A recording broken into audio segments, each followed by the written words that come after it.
Hello, everybody. Compile Dev says he's editing a podcast, so we know he's not cooking eggs at the timer anymore, so we can go ahead and get started early, right? Hello, everybody. How's it going? I don't know if you saw in the Discord, but the app is ready to ship. We have everything good to go. Why don't I pull this up and demonstrate? Somehow. Maybe. I gotta remember how any of this works. No, I do not want to sign in with my passkey. I never want to sign in with my passkey because you won't let me put my passkey in one password, Apple. If you would let me put my passkey in one password, then I would use my passkey, but you won't let me use my passkey. Stop asking me until I can. Anywho, Bark, ready to go. Got all our screenshots. Gotta walk back a rant I had yesterday. Oh, if y'all remember this rant that I was on about how they didn't add the thing for they didn't have the thing where you could just upload one set of screenshots and then the other one still said required. And I was ranting about it.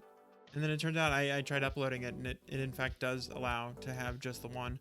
And then I complained about the fact that the documentation was wrong, and that this was still there. And now this is gone. So I wonder if they updated the documentation too.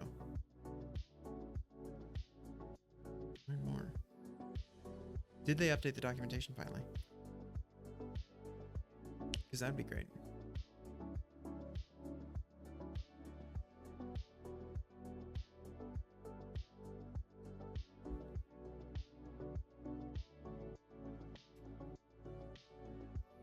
Yep, they did update the documentation. Okay, so.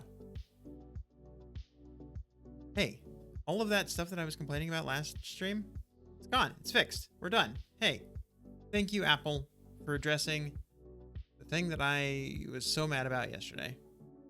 It's good now. We're all good.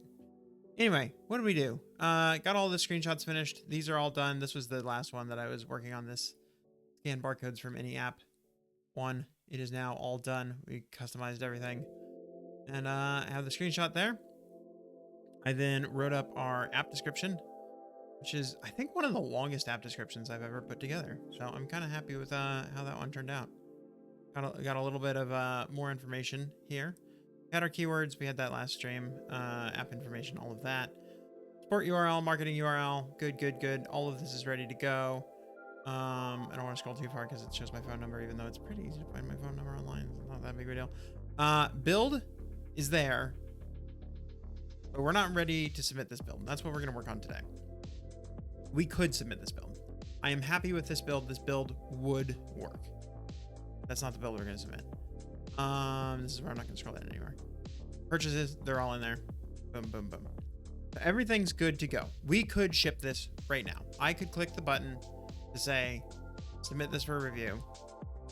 Then here, I could click this and say, we're good. I'm not going to do that. In fact, I'm going to uncheck this so that we don't do that. Boom. What I am going to do tonight is I have a nice little punch list of last minute issues. Very minor issues, probably not a big deal, but it would be nice to fix them. And we're going to see how many of those we can get through tonight. And those bug fixes, they're going to be what we're shipping out to users. That's the goal. That's all we're doing. And we're just going to see how many of them we can get through tonight. And at the end of the stream, whatever build's ready, that's what's going out to the door. And we'll submit that on stream tonight. Good to go. So yeah. These are the things we're going to tackle. This is not necessarily the order they're going to be tackled in. This is, I think, just the order that I created them on the App Store. Yeah. Or in GitHub. So, Fix Shadow on Image Render, Library Empty State. Okay, let me describe these in order as we go through. Fix the shadow on the image renderer. If you render an image via Apple Shortcuts, there's a shadow around it. The shadow can get clipped. That's what we want to fix. Library empty state. Right now, if you don't have any barcodes at all, you get this blank page. It's kind of ugly. I want to fix that. I want to have something there if you don't have any barcodes. Widget issues. Seems sometimes you get the placeholder widget instead of the one that shows you that you should not have, sorry, that you don't have a barcode selected. Let me explain that again. Sometimes when you add a new widget to the home screen, rather than showing you the error state that says you haven't selected a barcode, it will instead show you like a placeholder barcode that I put in there, which is like the Cocoa type website. So we want to fix that. We don't want to show that. I don't know why that's happening. I'm not even entirely convinced it is an actual bug. I'm pretty sure this might be just related to Xcode being weird, but we're going to look into it. Paywall should dismiss on success. I think this is actually a fairly important one. Right now, when you buy the app, you go to the free trial for Bark Unleashed, it kind of just leaves you on that page. And I want that to actually just like dismiss, you're in the app, you're good to go. I think that's a nice like user functionality feature. Do that. Fix accent color. This is super minor, but it's also super easy to fix, so we're going to do it. It's probably going to be the first one we're going to do. Right now, when you display an error in the thing that's got blue text for like buttons and stuff, I want to fix that. It should be black to match the branding in the rest of the app. Easy to fix. Fix image height in barcode view. Right now, QR codes are always square on the library, and 1D codes are always like this long, thin strip. But if you go into the barcode view, they're always square, regardless of the type. I want that to be, I want that same, it should be a thin strip if it's a UPC, and it should be a square if it's a QR code. I want to change that. Scroll split header in barcode view. This is related to that. There's like this nice looking split where it's almost like a seal. You use the barcode as a seal. I'll show you in a minute. And I want that to scroll with the barcode. Right now it just kind of like stays and it looks a little jank. I want to fix that. Forbid empty name barcodes. They cause way too many problems. We're gonna get rid of them. You need to have a name for your barcode. So yeah, those are the that's what we have right now. Those are gonna be the things that we fix tonight.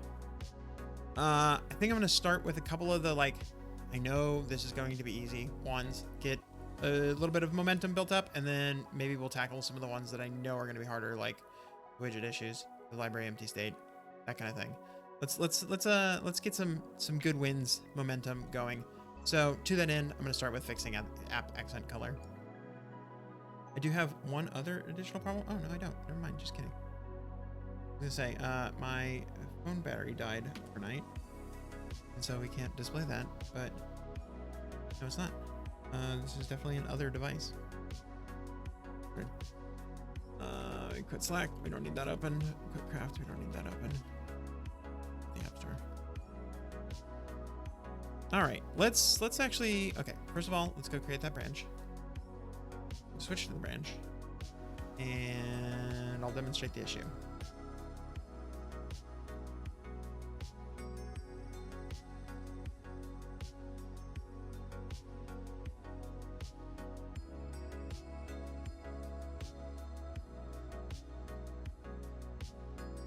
Also, let's go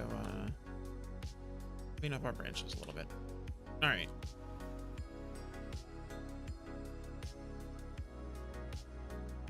So if we, for example, do not build for my iPad Air,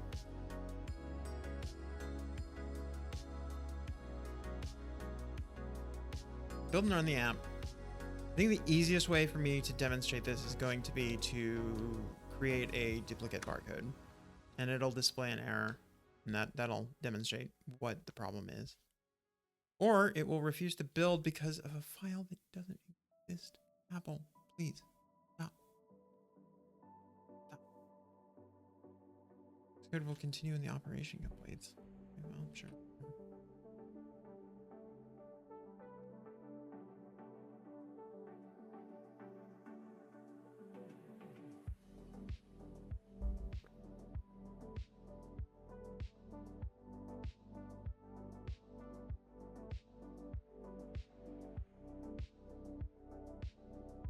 All right.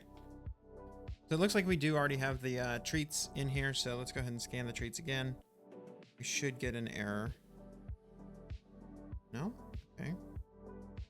Okay, yeah, here we go. Duplicate barcode. This barcode is already added to Bark with the name hello. That's what you see right there. This is the problem right here. This text should be white, not blue. Is this a very pedantic issue? Yes. Is it very easy for us to fix? Also, yes. So we're going to fix it.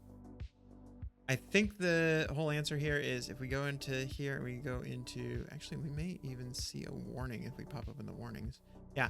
Accent color is not present in any asset catalogs. This is, I think, what we need to fix. Let's go ahead and just, also, that's an interesting place for that error to be. We're going to say accent color. That is set at the project level. Curious. I'm not entirely sure what that is, but we're going to go ahead and put it in here. We're going to say this is our color set, accent color.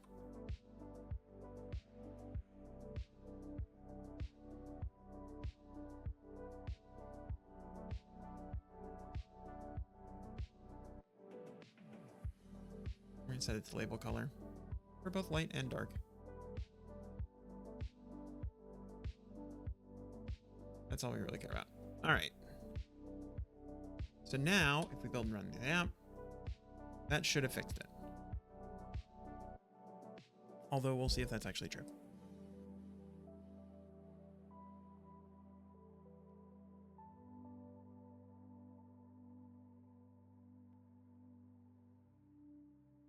I've realized part of my problem is that my desk is up too high. I keep sitting forward too much, and that's my chair was up too high. That explains so much. All right, let's go ahead and scan this barcode again, and we should get the new error now. We had done. Uh-oh, that didn't work. Okay. So now I'm interested in the fact that it says accent color is not present in any app catalogs, in any asset catalogs. Sorry, let's correct that. Did we name this properly? It is named accent color.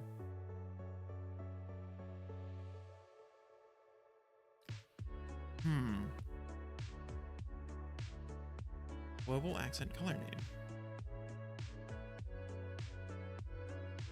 It's interesting that given that we have this in the menu,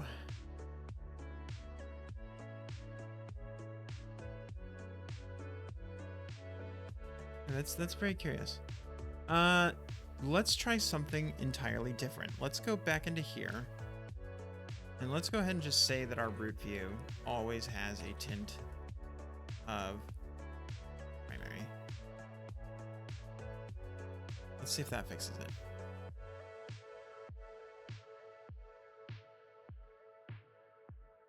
Just apply this at the very top level. Hopefully that helps make it a little bit better. Also, this page right here, this is what I'm talking about with the seal type effect. We've got this like color split and it goes across this. But then if you scroll it, that's what I want to not happen. I want the whole background to scroll with that view. That's what we're gonna fix later.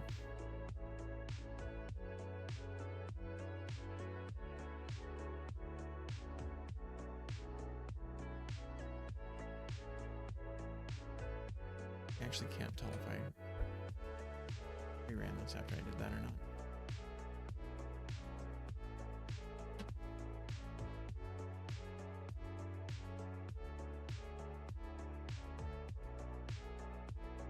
Yeah, that's not helping. Interesting. Okay.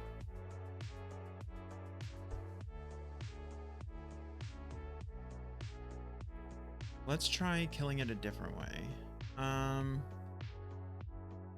Remember how I said this was supposed to be the easy one?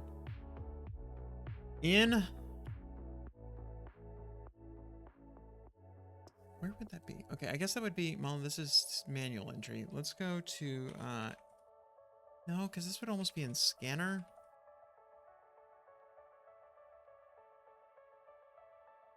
Interview controller? No.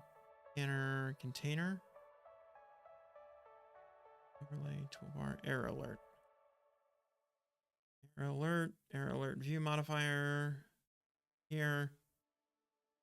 Button. Do we need to apply a tint to this button in particular? That seems silly. But a lot of things seem silly, so.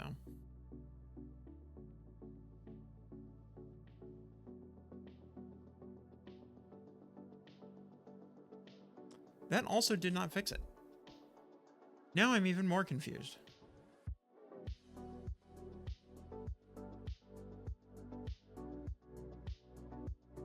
This has got to be this error. Whoops, I clicked the wrong thing.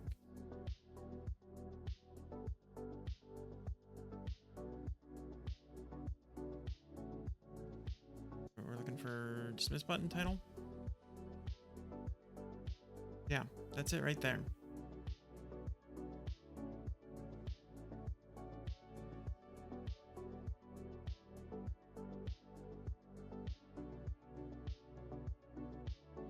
Remember how I said this was supposed to be the easy one?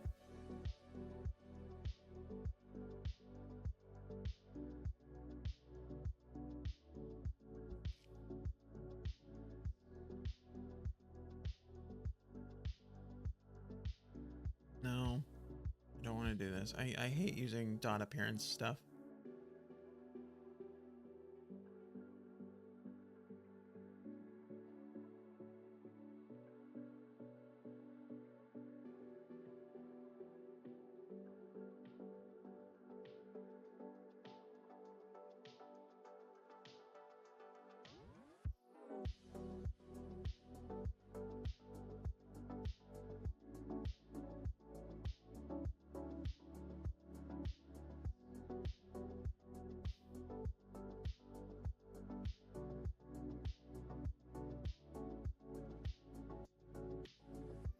In your asset.exe asset file should be an entry for accent color. Click on this entry and select the universal rectangle. Afterwards, you can set any color you want in the attribute inspector on the right-hand side. This will set the color for all of your views and applies even to modal views, which behave kind of weird if you try to override them manually.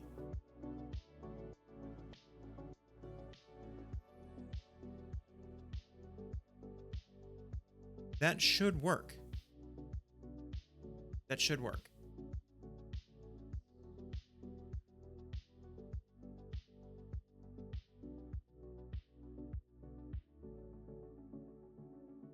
Why doesn't it? They're also saying accent color, but I'm pretty sure that's been, yeah, that's deprecated. Use tint instead. Okay. So why? Okay. We're going to try something else. Scanner. Scanner does not have a media file right now. We can try it.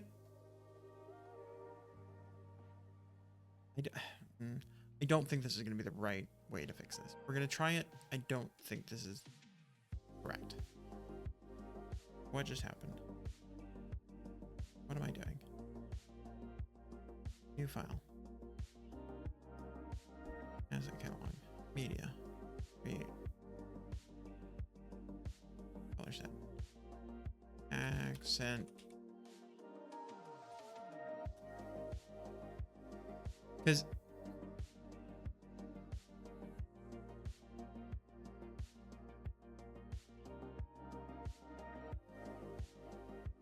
I don't feel like I should have to do this on a module by module basis. How you doing, Alex?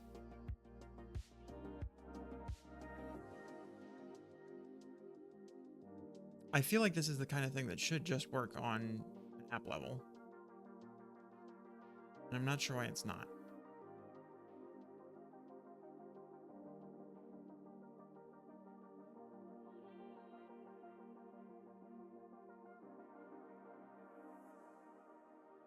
And the thing. Okay, done. It still didn't fix it. That's baffling to me. Baffling, I said. Another app idea you probably won't get to build, getting the itch to do something with AR, but you feel like it's so much work. AR is a lot of work. That is definitely true. Okay, well, let's get rid of that because I give up on that approach. Actually, hang on. Do I give up on that approach? I may have done something wrong. New file. Asset catalog. Let's go back. Hold on. I'm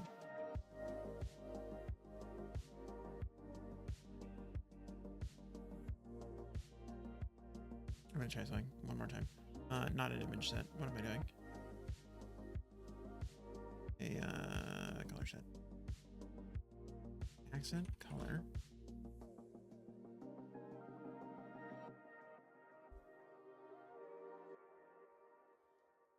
You know what? We're gonna make it system red just to really blow things up.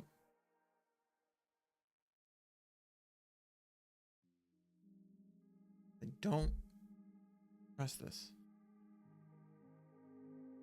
Maybe you should just get Claude to build it. I mean, the tricky part with AR is the like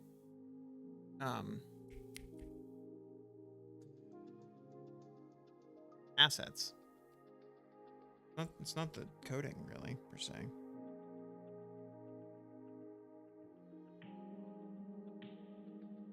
Yeah, why is this not working? This is absolutely baffling.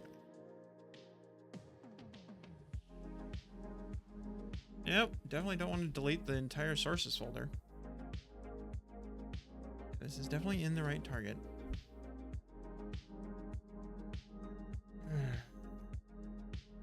Wait, do you want to try the thing? Let's try the thing.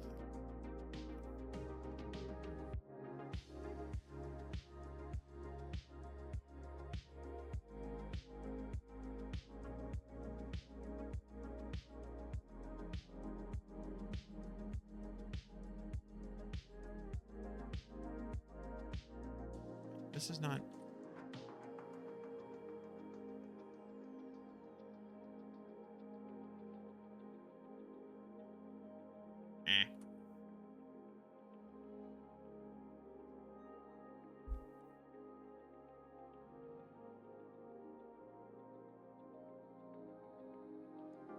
Barcode view that does this, yeah.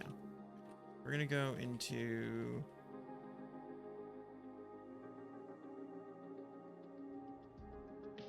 app. We're gonna add SwiftUI introspect to here. Regenerate this. I have a feeling like we're gonna have some problems.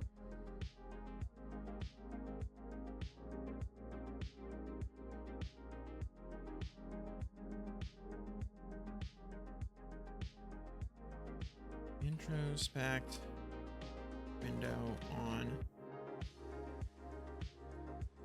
iOS 17 v18 window in window dot tint color equals UI color dot red. Let's go with red for now. Just to I really want to mess with life.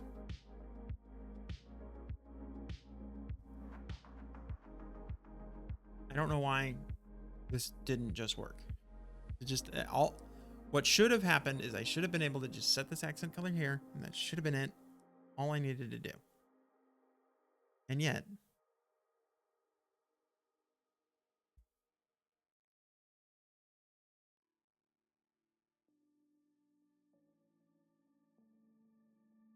okay, so that worked.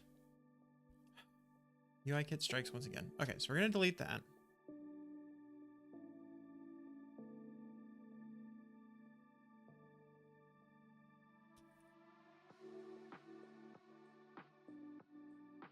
I'm also very curious what keeps saying modifying state during view update. That seems like a bug.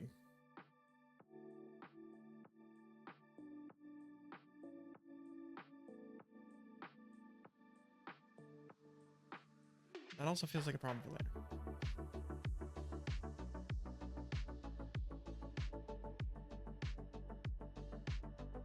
that's working now. You know what? We're going to call it good enough. I'm not happy that that's how I had to fix it, but if it's fixed, it's fixed. Let's not do that.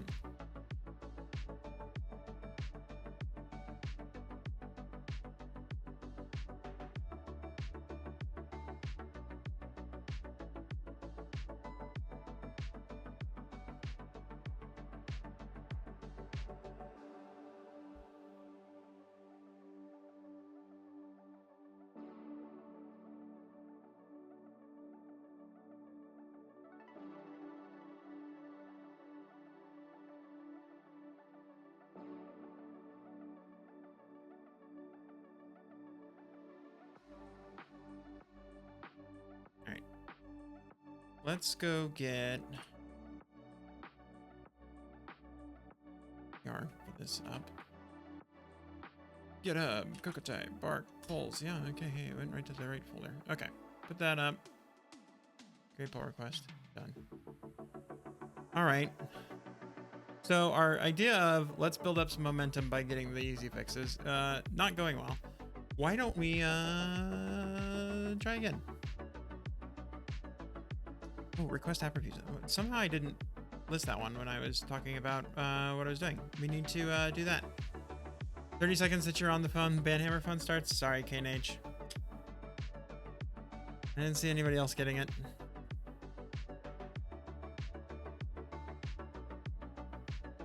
How you doing? All right, so if that one's fixed, image height and barcode view. Let's try it. Let's see where we get with this. Create a branch. Because the problem that I have with this one is I have not yet defined where that split actually goes. In the case of building out these views,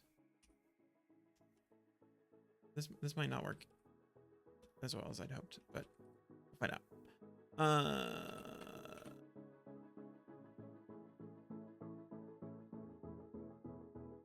All right. Trying again. We're gonna build and run.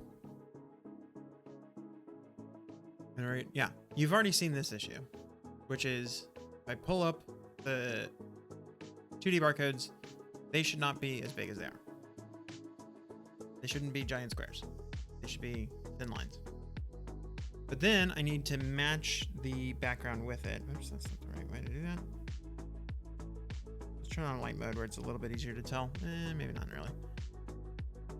We have this split right here. And I haven't really defined where that split goes. But that is the cause of why I don't do this. So if I change the height of the view, if I change the height of the large barcode is what I've called it. Literally, it's just large barcode. If I change the height of this,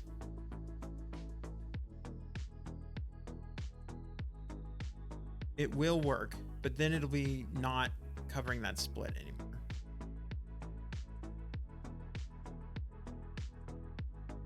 Library cell is what does the height.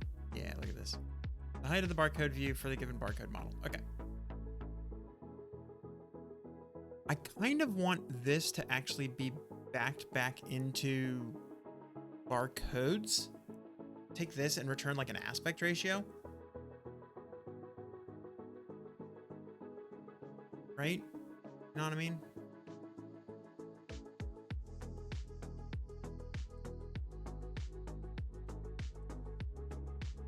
This would be the height of the barcode view for the given barcode model. Howdy, howdy. How are you doing, donuts?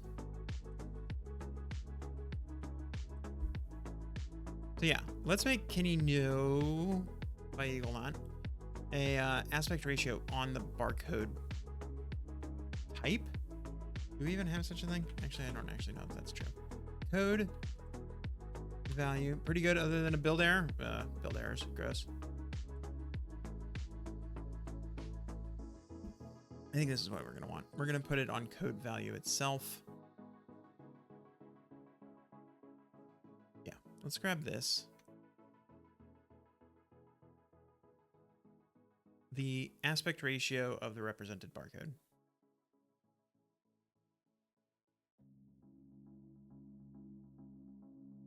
Compiler family detection failed due to error. Tool not found. Failed to find tool. Is ARM Linux Android ABI Clang installed? I'm not going to help you with any Android problems. You got to wait for Mono to show up.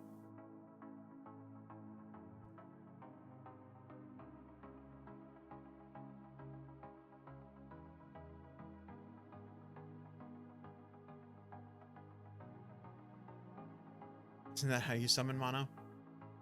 No, you gotta say Kotlin multi-platforms documentation is bad.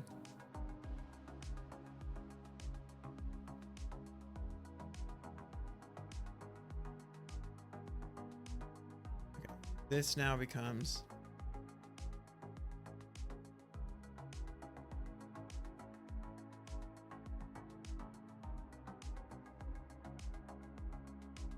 I didn't read the documentation and it didn't explain anything to me.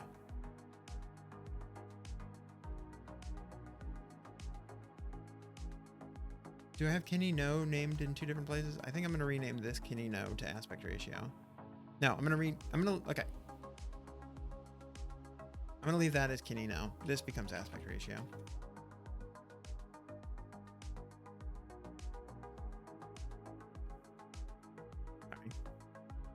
Well, see, because it doesn't really make sense for this to exist anymore. No, okay, this is going to remain Kinney Now. This doesn't even really exist. We're going to find where it has Kinney Now. Yeah. Switch self. Frame height self dot size times code dot value dot aspect ratio, which is currently private. We need to make it public. Don't worry about that. That. And then this is going to be 1/2. Let's just go ahead and make this 1/1. It's like, why would you not just like do that yourself? 0.5, 1/1. Because now we can tell that it's a ratio. 1/1 is a lot clearer than just 1.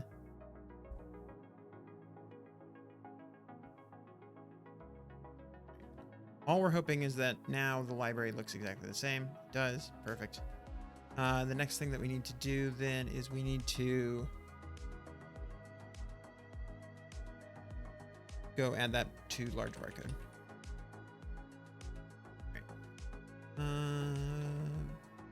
Private static let width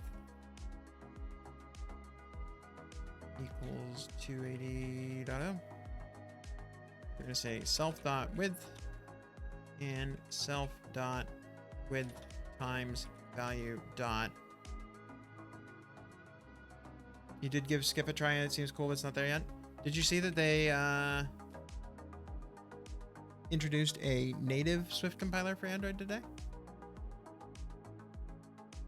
I bet that's not at all related to the problems that you had with it, but it's still cool.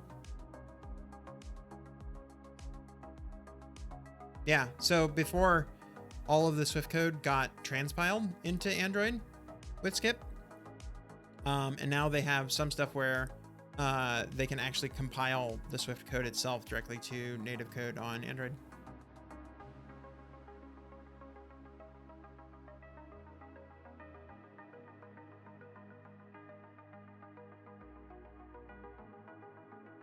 All right, let's see what that did. Maybe it'll stop. Stop what? Complaining about doubles. All right, so yeah, now we have the right height there.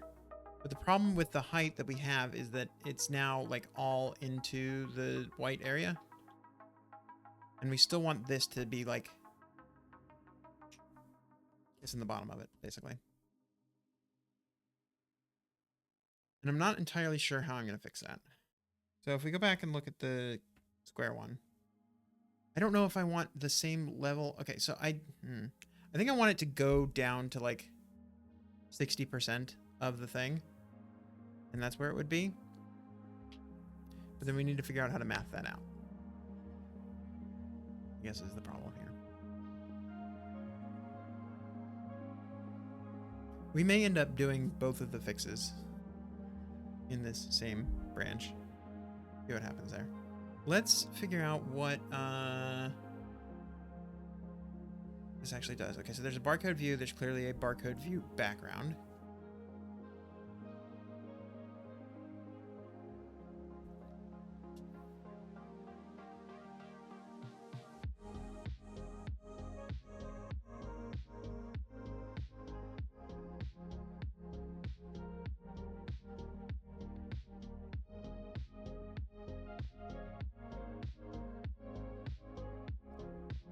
You're the guy that had the problem with lists in WatchOS? Hey, how's it going?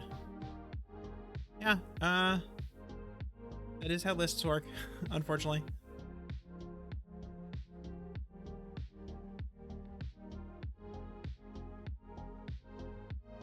But welcome. All right.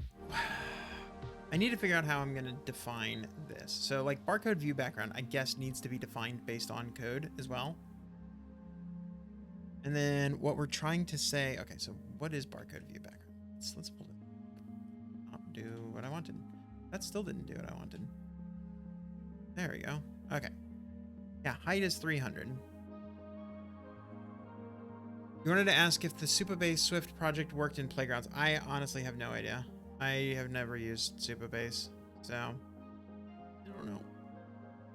The error you're running into is your list is coming from your Rust lib that you're compiling to C++. You're so far off the beaten path, I'm not sure there was a path to begin with. Yeah, I don't really know much about Supabase, so I don't have an answer for you. Sorry.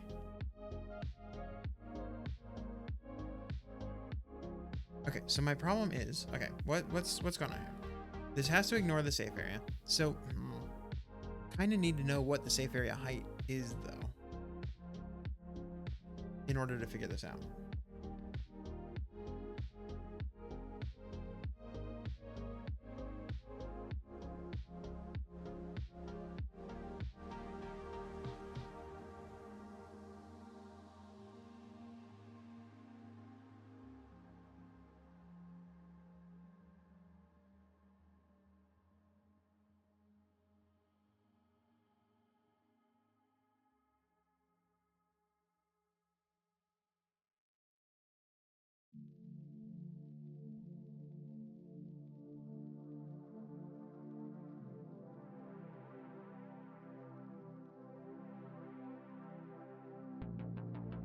All right, so if we have this,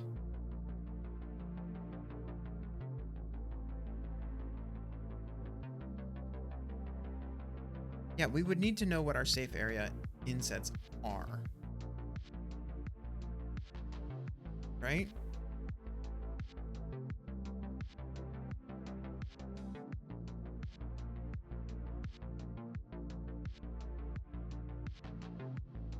At least our top one.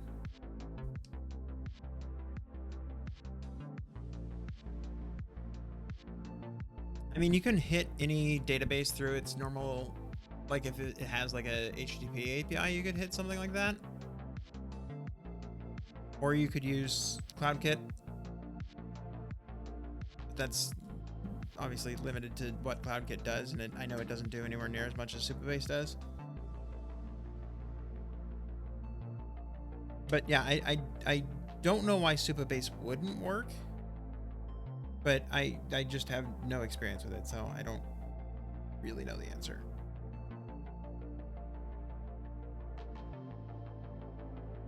It would be interesting to know if you have the, yeah, you can totally make HTTP requests in Playgrounds. It would be interesting to know what the errors you're seeing are, yeah. Supabase looks to be 100% Swift, so it should work.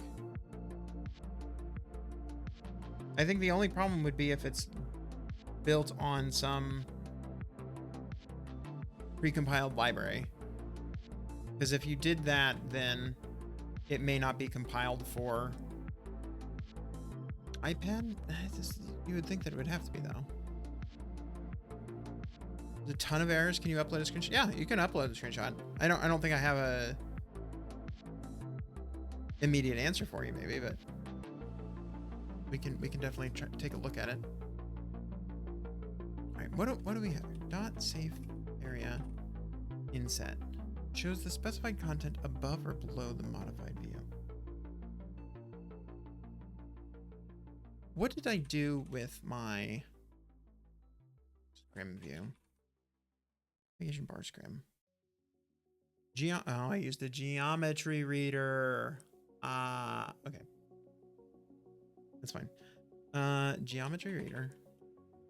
Content. In.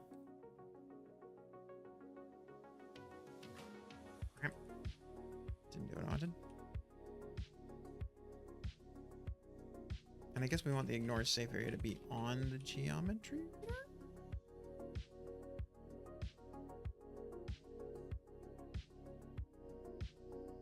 Do not.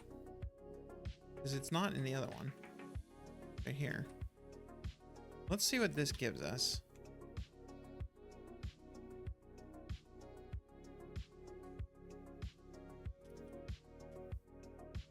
And then, better yet, let's just go into code background. No, I've already forgotten what the heck we were looking at.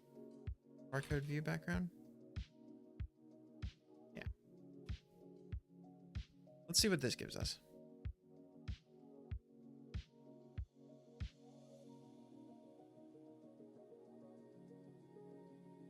Yeah, but any... Oh, it has a Swift package dependency on the crypto package? Because if it's just like crypto kit, Apple crypto kit, it's not that, I'm assuming. Apple Swift crypto. I was gonna say if it was just on CryptoKit, it should be fine because you can import that. Oh yeah, that would help. Value dot EAN value. How many of these do we need? 12, 1, 2, 3, 4, 1, 2, 3, 4, 1, 2, 3, 4.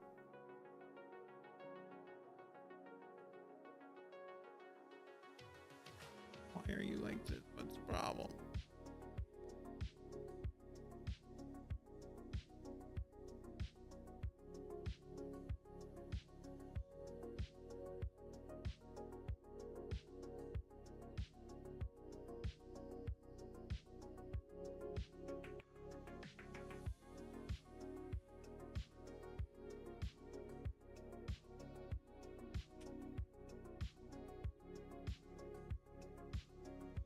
I don't want...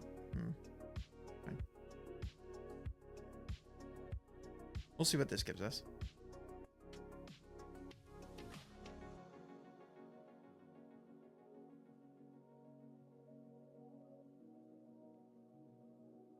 Okay, so this tells us... I don't know what that tells us. What is that telling us? That's telling us the size of the whole view. Okay, that's fine. That actually makes sense. Let's go into barcode view background. There's that. Okay. So this is telling us the whole view, but what we actually cared about was geometry.safeAreaInsets.top. What that tells us. 59. Okay. So 59 is... actually, what is 59? 59 is where our large barcode starts, maybe?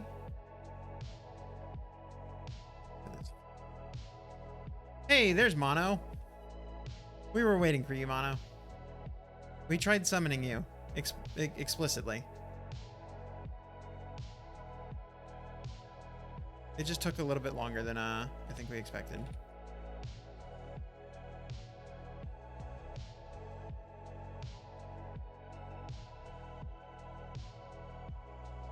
Ooh, that didn't work at all. You uploaded the screenshot? Okay, I'll take a look at it later. Okay, well that definitely didn't do what I wanted it to do. I want to know where the list itself is, I guess. Where is this list itself? If I just say color.red here, what does that do? Okay, that's that. I don't know what this means. Fix rest, maybe some WD-40.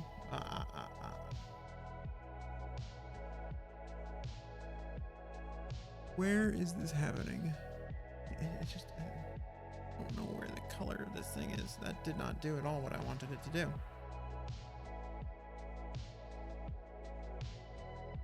I think I probably just took a very tiny screenshot.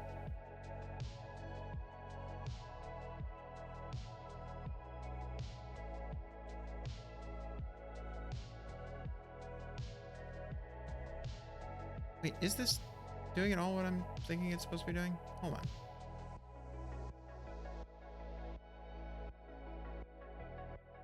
$149 and then 97.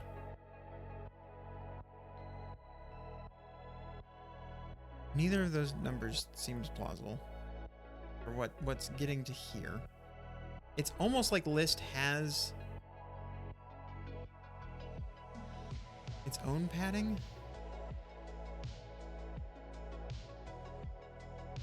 Donuts is Rust problem.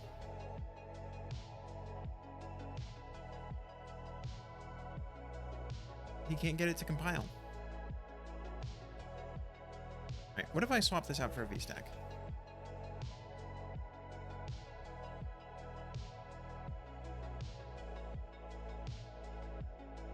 Okay, that seems way more plausible.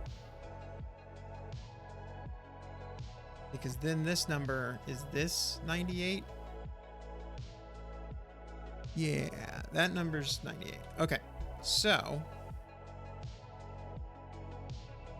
where is this extra padding from the top of the list coming from?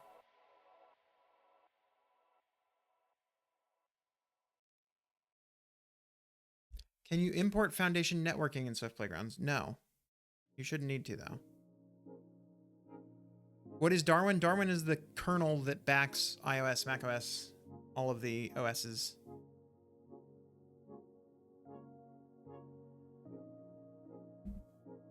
Or do you mean what is Darwin in the sense of import Darwin? Because that's a slightly different answer.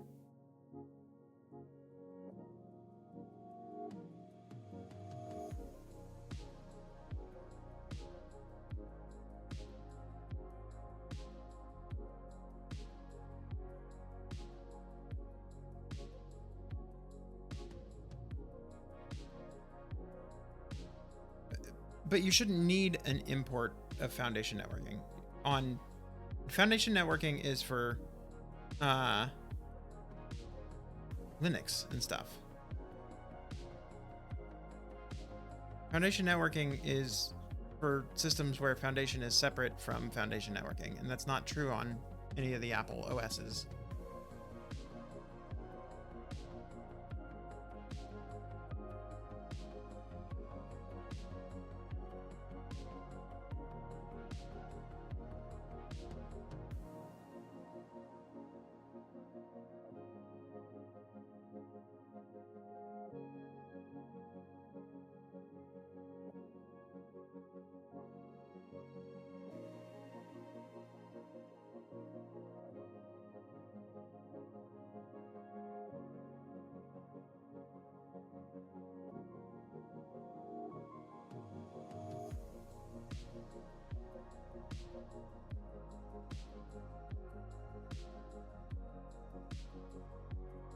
I don't want to get rid of the list. I just want to know what that spacing is. I think it's fine the way that it is. I just need to figure out what it is.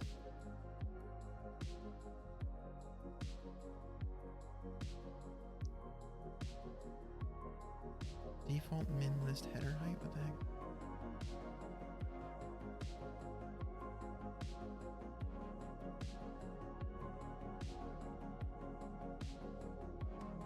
That is a thing. Okay.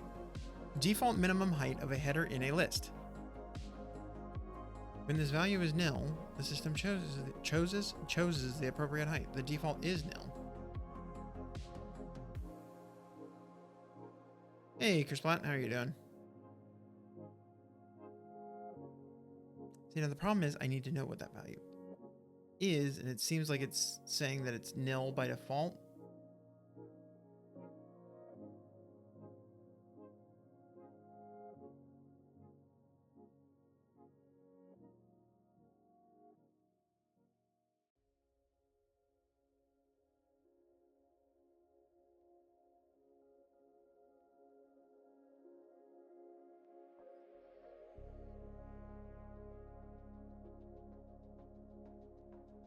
that's new in Swift 6, which is just saying that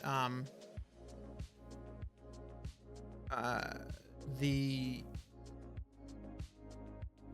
I'm trying to figure out how to describe what I'm saying. It's kind of like private, but it's saying that it's private for anything that's not in that exact package.swift, but it's internal for anything inside that package.swift. Does that make sense? That outside of that package.swift and any of the other modules that are targets or that are in that module, anything can access it. But if you are importing this from somewhere else, it's private. It's inaccessible.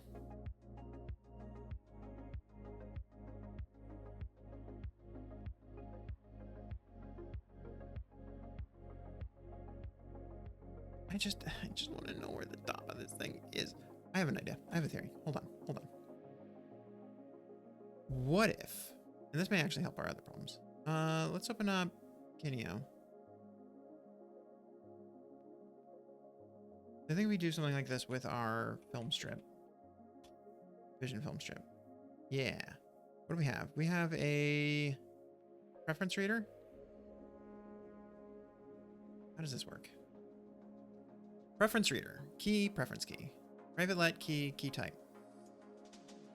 Calculator, geometry proxy to key value. Okay, let's pull this over. Again, remember how these were supposed to be the easy ones?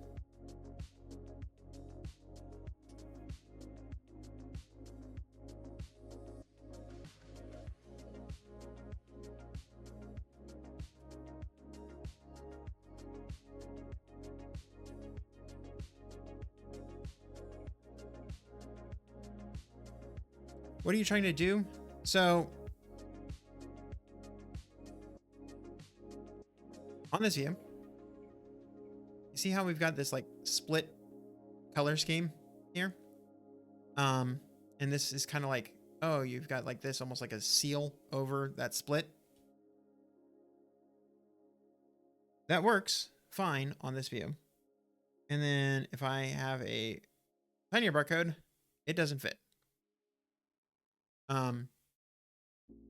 The way that I had previously gotten around that is the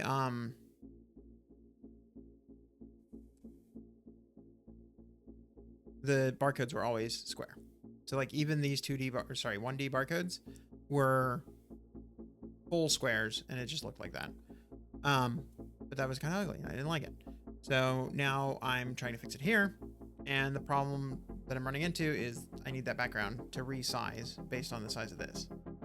But I don't know what the height of that background is supposed to be. And so I'm trying to calculate the height of that background in order to, I'm trying to calculate the position of the top of this bar, the top of the barcode, in order to figure out where exactly it needs to live. In order to figure out the total height of everything, basically, I guess is the real answer there.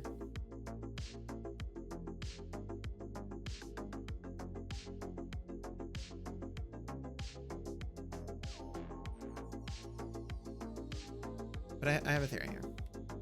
I think we can cheat this the way that we did with the other thing. Hold on 1 second. I gotta be right back.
had a single mustache hair that kept poking me in the lip. It was driving me nuts. And I go cut it off. Anyway,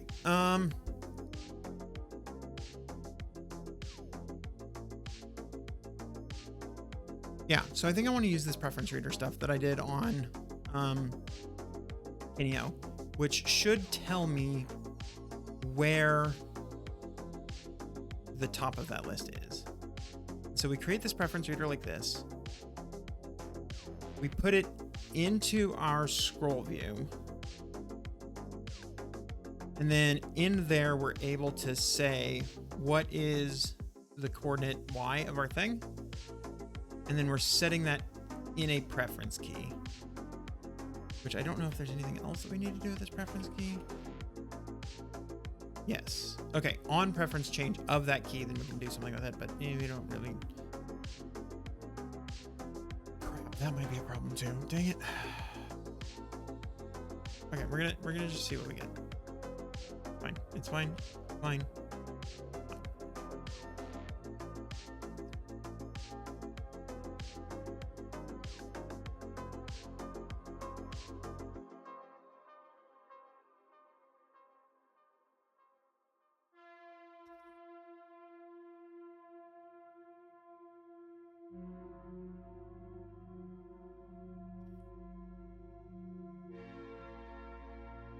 Yeah, exactly. More like 60%, but yeah, basically.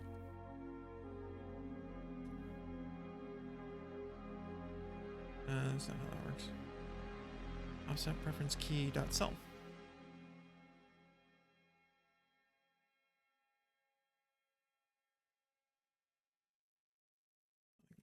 We're just using $0 on the other one. $0 dot frame in local. Frame in coordinate space. Coordinate space. What is coordinate space?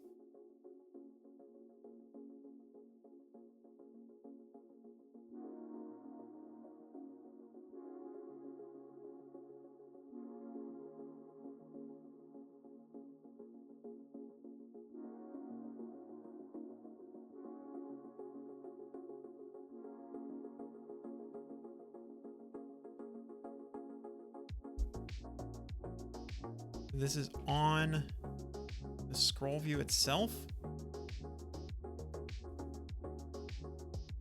You just did it like a geometry reader of the top image, then knew the height and drew a rect of that height to the top of white or bottom of gray. So I could do something like that, but, and I mean, I kind of am because yes, the barcode view background is also getting a geometry reader in it.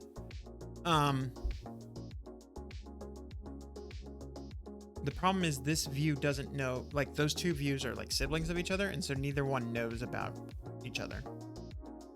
And so that's the part that I'm still needing to try to deal with. And in fact, I think this one won't have a geometry reader after this because I can stick the other thing in there. It should know about where this is now, basically.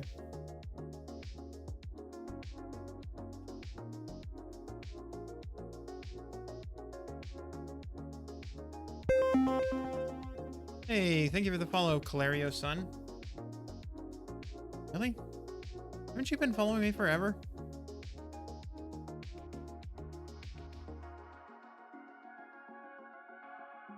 Haven't you been around forever, Calario Sun? Or is there somebody else with a very similar name?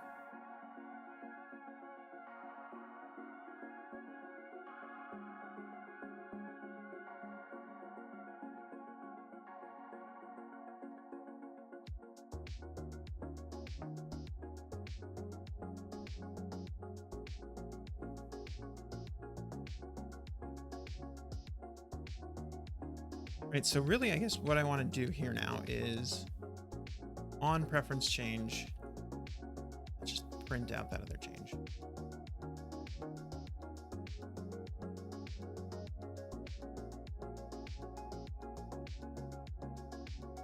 You're sometimes around on compiled dev streams? Oh, okay. I could have sworn I'd seen you around here before. I guess not. Well, welcome in.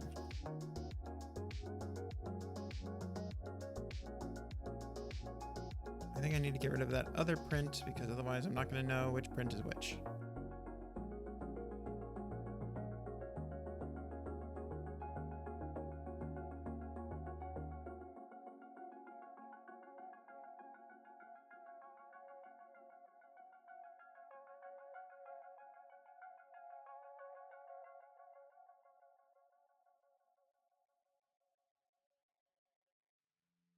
There we go. Okay, so now we have a 136 and also everything's broken. Love it. Perfect.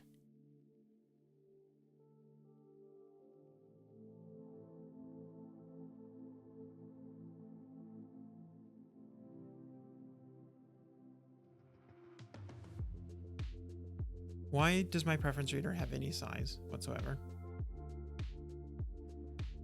It's not supposed to.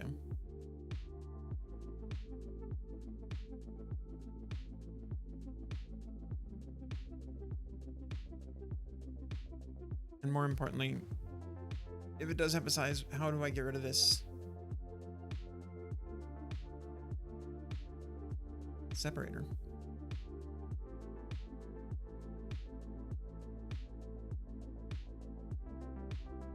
Can I just put them in sections and that would get rid of the separator? That would probably work.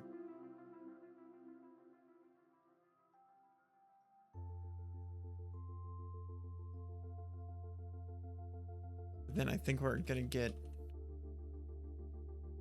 even more of a gap between these things. Oh, Jesus. Okay, frame. Height. 0. Did I at least get rid of that? No.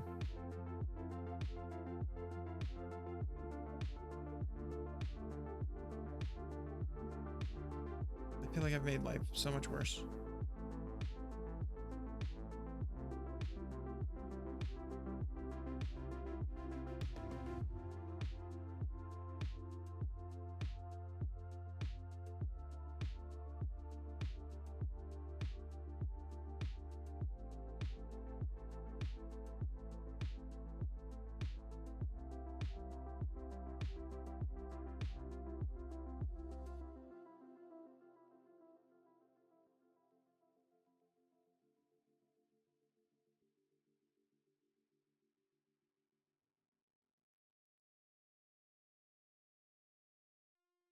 And it's not causing anything to be here.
Is this project using navigation stack or navigation view? It is using navigation stack.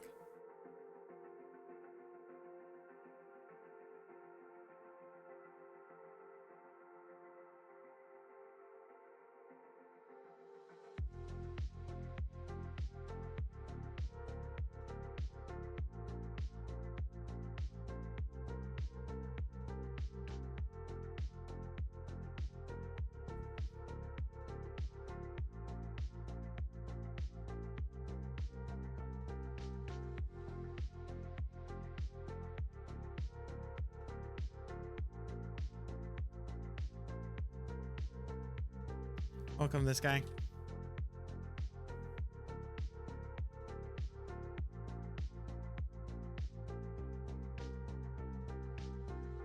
Have I been? Pretty good. I'm about to ship this app later tonight. Assuming that I can fix all of the bugs.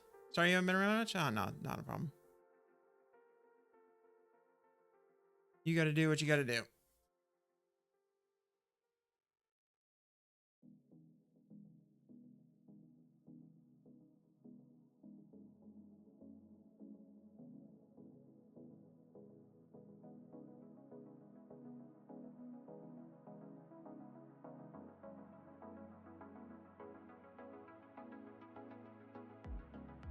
Problem is I don't know how to.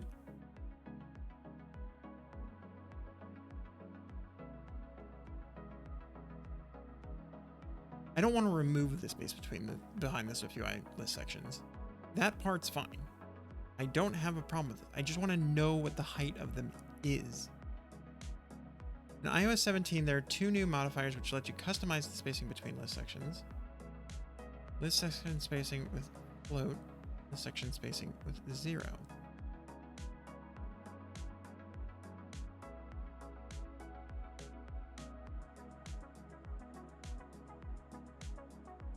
The problem, I don't actually care about that. I just want to know what the value is.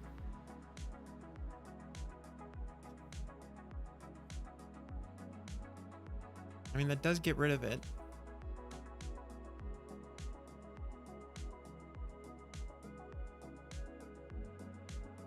But did not do what I expected. That gets rid of the spacing after a section. But it doesn't get rid of the spacing before the section.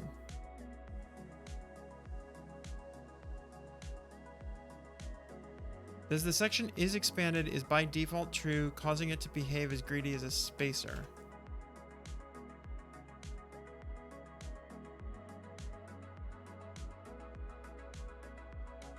I don't think so, because is expanded is about whether or not you have like a section that can be just entirely hidden away. Also, I'm pretty sure it's not relevant in... Well, I guess it's in table rows.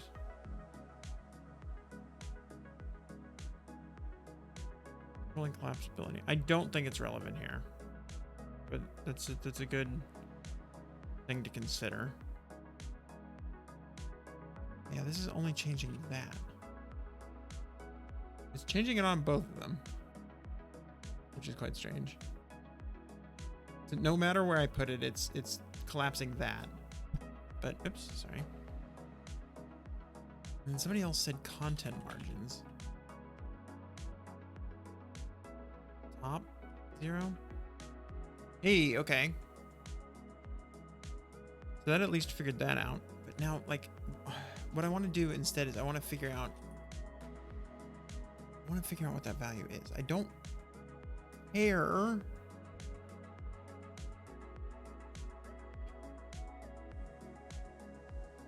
I don't want to change it. I mean, I can change it. It would be fine to change it.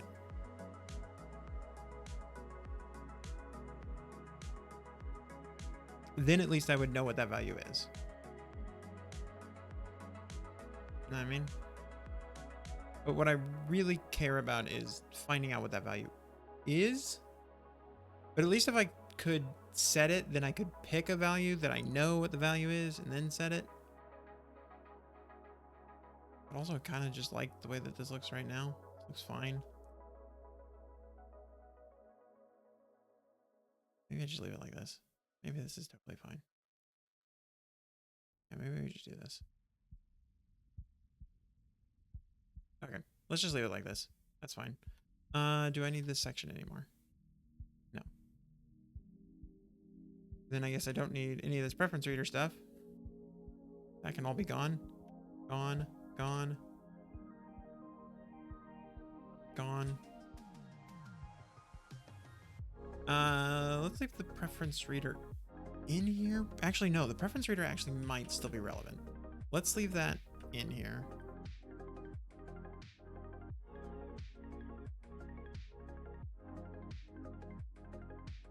But here's the problem. If I add the preference reader in here now,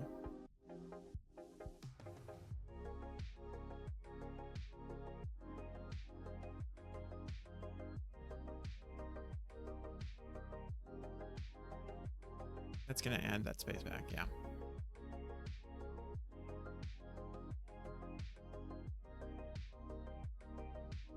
See, this is the whole problem.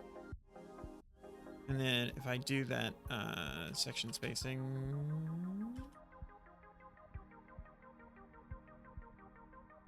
yeah, we still have this gap here.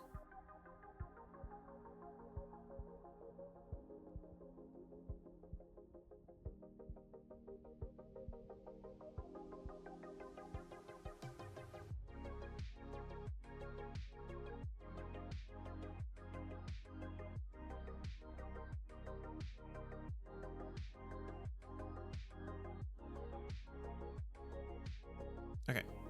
The problem that I need to fix here is that that needs to have 0 height. How do I fix that? That should be the whole problem.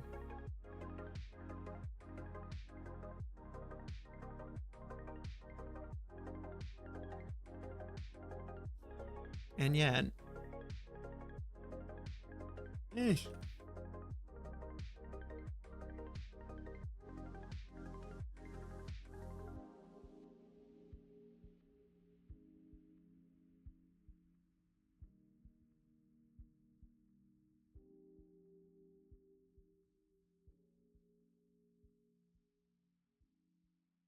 see, it's not actually changing anything.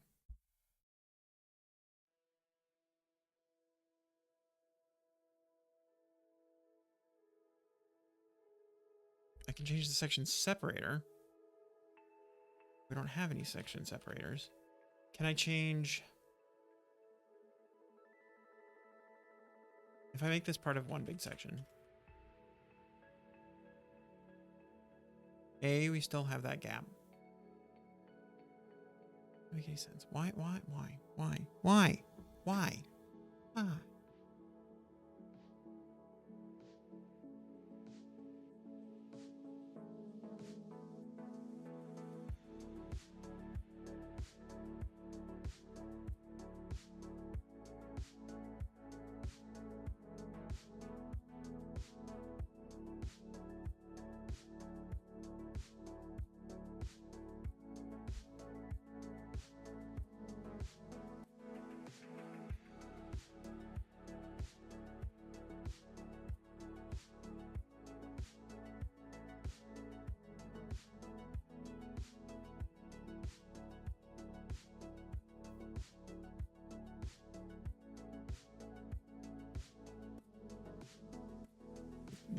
Nothing here seems to be doing anything.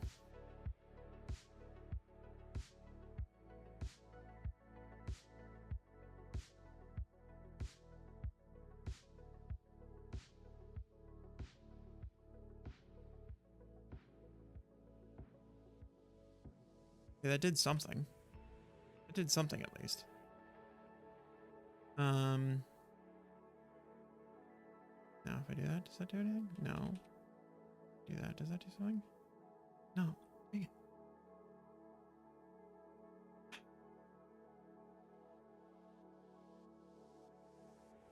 Okay, let's get rid of the preference reader. We'll have to figure out something else to figure out the rest of this. Get rid of this, get rid of this. Get rid of this. Get rid of this. Get rid of this. Get rid of this.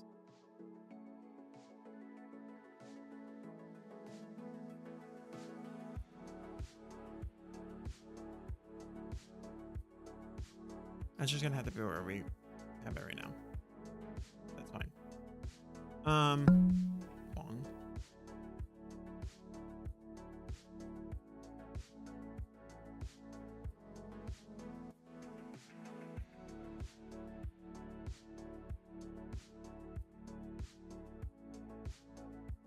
So if we fix this, now we would at least know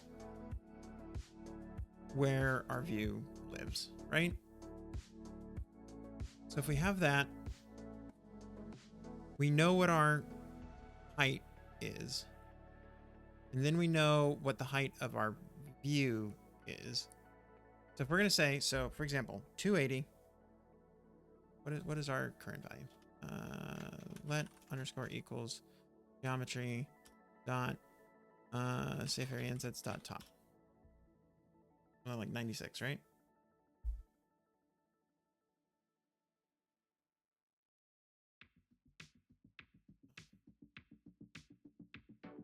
let underscore equals print that. That would help way more. Okay, 59. Hold up.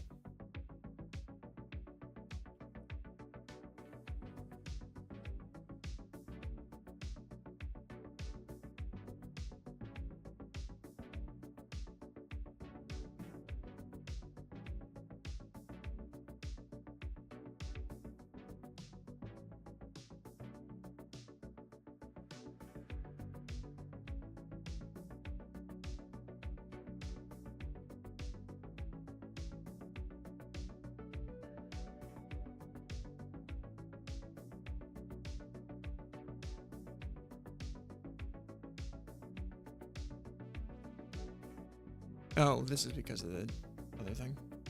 Actually, that makes sense. Never mind. I was like, something doesn't make sense here, but it actually does. Just kidding.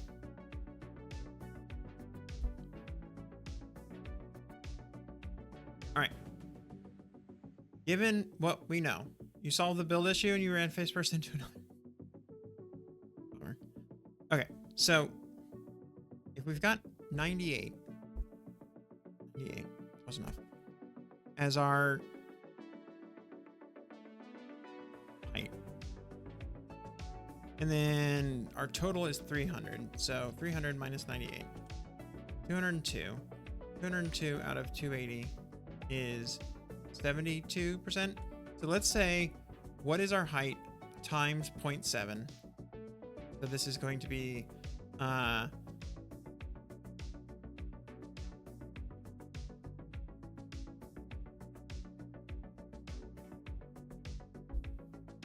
problem is we need to know what the large barcode width is. Large barcode.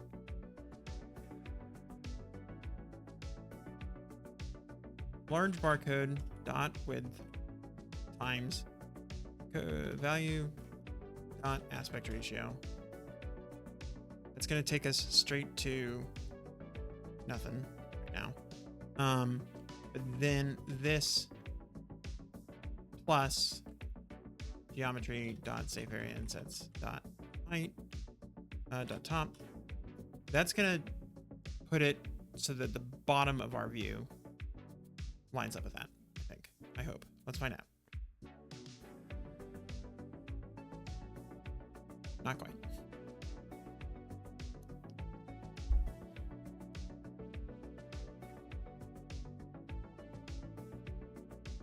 Where's that extra padding coming from?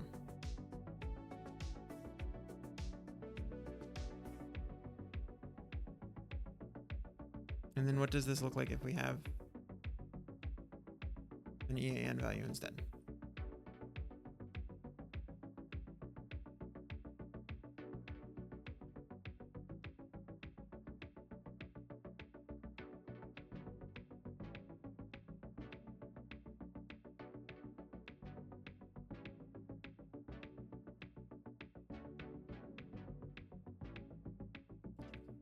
Fix this in backstairs. I did not fix it.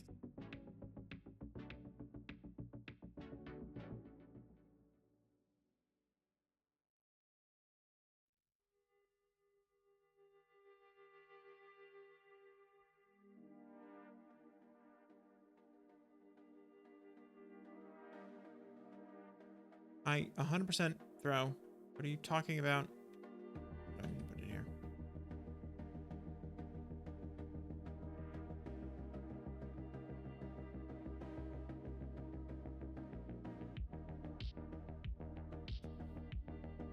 Well, at least we have consistent padding.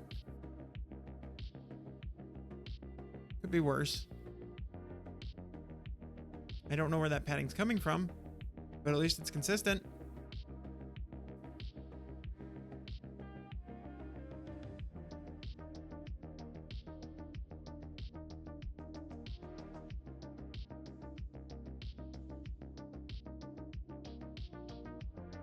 I have a silly idea.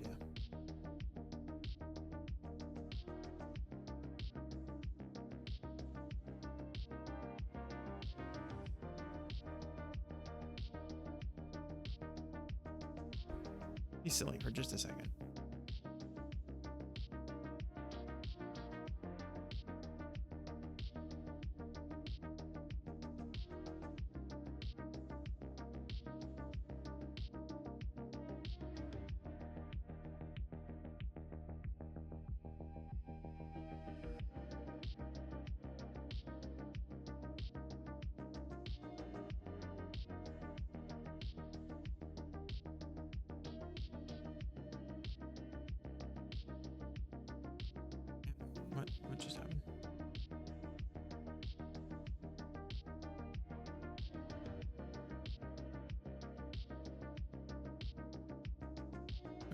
that's not gonna work. Okay. So much for being silly.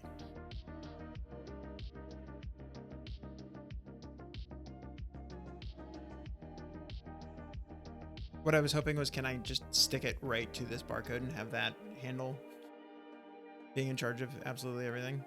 The answer is no. Because if I could just tie it to the large barcode, it'd be fantastic. That would work just fine. But alas, it was not meant to be. This is not what I want. I want the barcode view.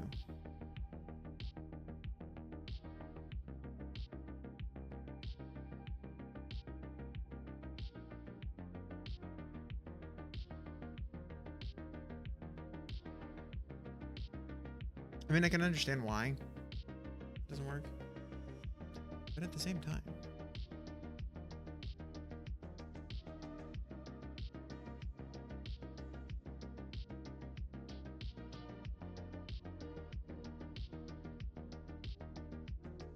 no. Okay, yeah, that would never work. Let's bring this back.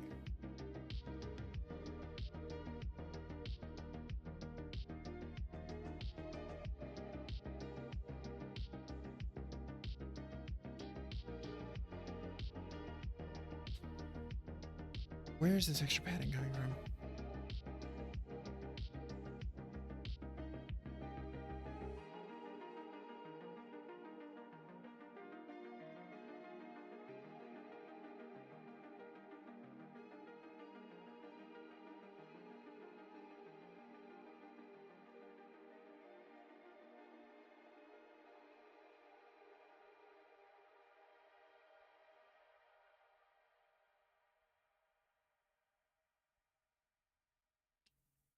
Is it just the internal padding around large barcode? Is that what it is?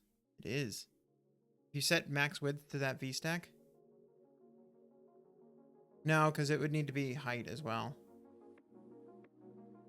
But I think I understand what the problem is now, though. I just need to include this padding. Static let padding equals 14.0. Padding self. Padding. Great place to call it quits. Nice. Well done. Give you fireworks.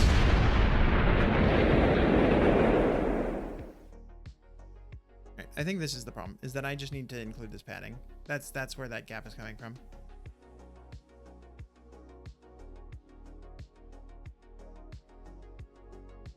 You jumped, this guy.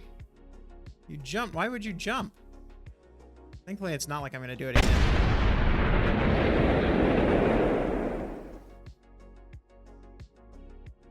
Okay, geometry.safe_area instance.top. We're going to go ahead and say this is going to be large barcode dot padding.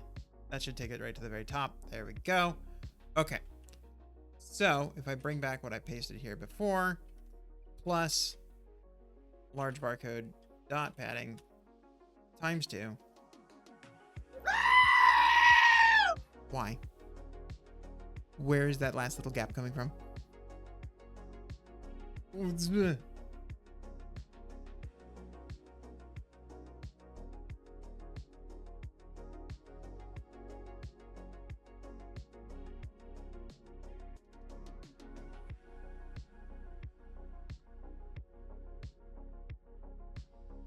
There's still just a tiny, tiny, tiny little gap. Why? Where? Okay, well, no, you know, in this one.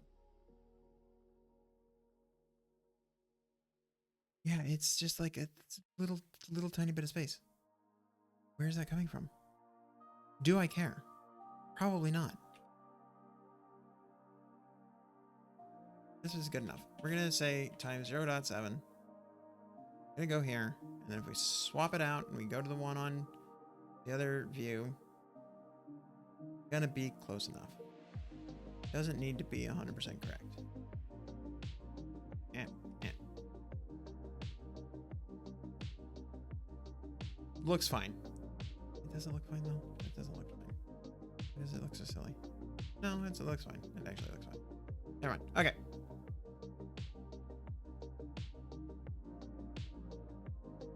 I'm going to call that good enough.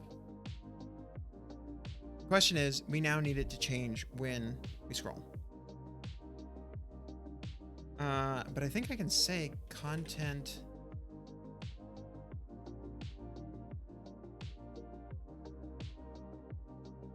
I think there's a way that I can tell when we scroll. I think that is a thing that got added in iOS 17. Scroll view. No, that's not gonna help me at all, is it? Default scroll anchor? No.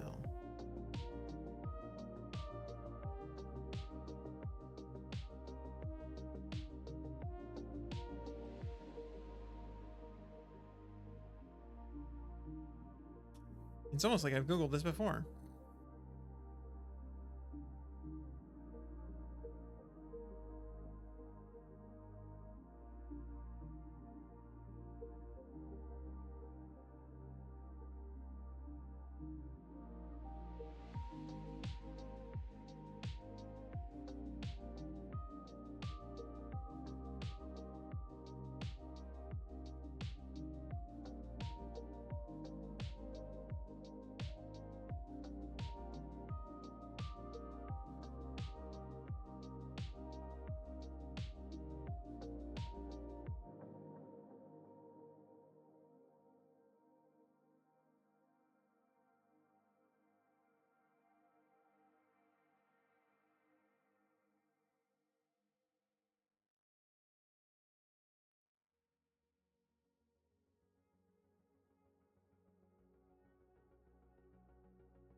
This is the old way of doing it.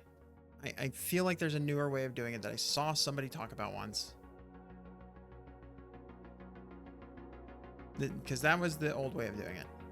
I feel like there's a newer way of doing it.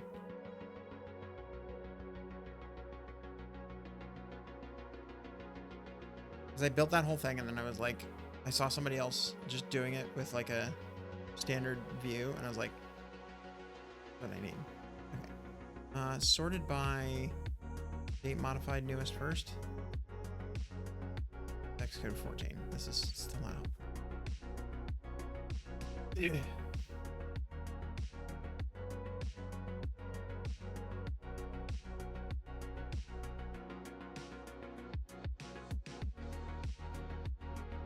Why does this have a date of August 24th if there's nothing on here that's August 2020? Nothing in here that had anything to do with August 24th. Wasn't even edited on August 24th. Asked 3 years ago, modified 3 years ago. Nothing about this is August 24th.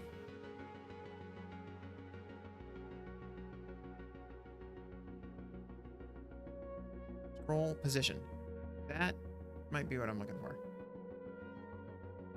Scroll position type, allowing us to combine the scroll position by offset the edge of the scroll view, blah, blah, blah, blah, blah. Maybe this is what I'm looking for. Okay, scroll position.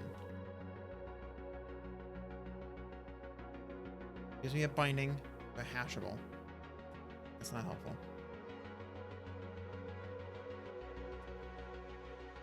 No, this is something different. This is something different. Associate the binding to be updated when a scroll view within this view scrolls. Use this along with the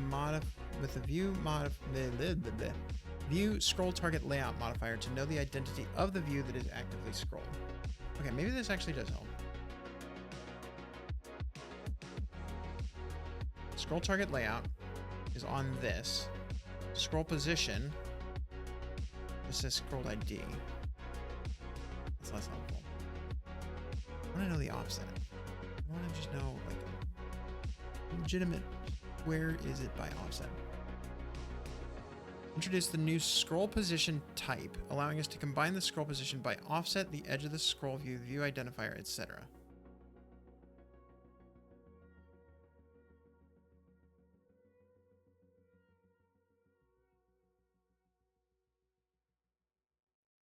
See, you say that, and yet I don't see anything in here that talks about what a scroll position actually is. UI collection view scroll position. This is all of these. Yeah, position equals scroll position edge top.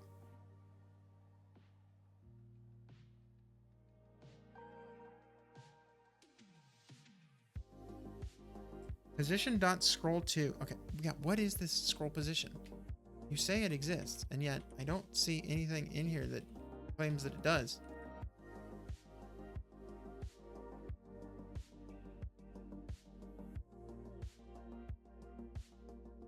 Is this an iOS 18 thing? Oh, might be an iOS 18 thing. This might be an iOS. On scroll geometry change.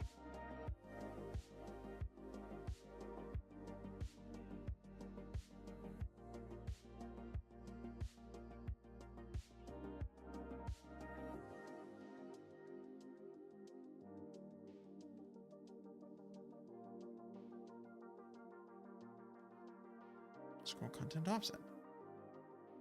Scroll position, id position.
Yeah, I think that this is...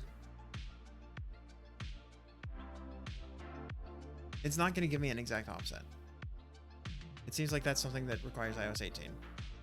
I'm not moving this app to iOS 18. It's not going to happen.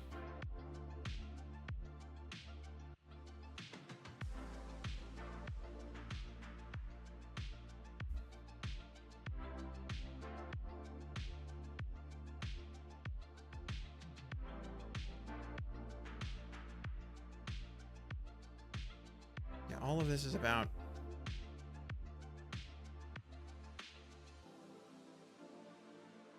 using the geometry reader that we were using before.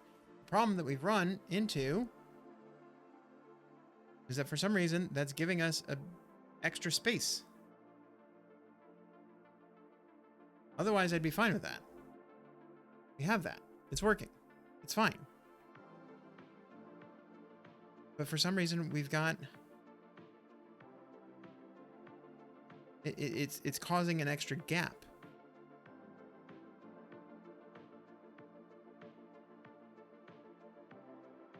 Okay, so we got scroll view offset preference key, blah, blah, blah, blah, blah. This is exactly how we have it working now. Observable scroll view takes a scroll view, and then a scroll view reader goes inside the scroll view. I'm not entirely sure why that is there.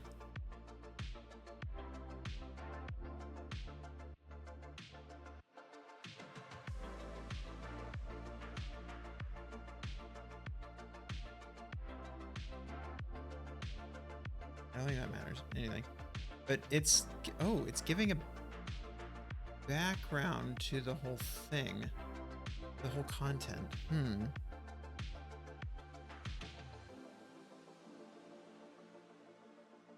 Could I do that to the list?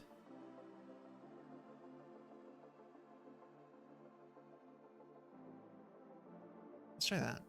Let's see what that does. So rather than sticking the preference reader in here, we make it part of the background, which, I mean, honestly, we've already done. We've already given a background to this. Barcode view background right here. So what if, instead, that already knows what it is? Geoframe in named scroll space.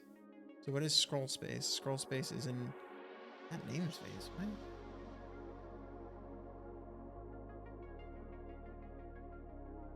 Can that be part of our other thing that we had here before? Okay, that's not gonna help.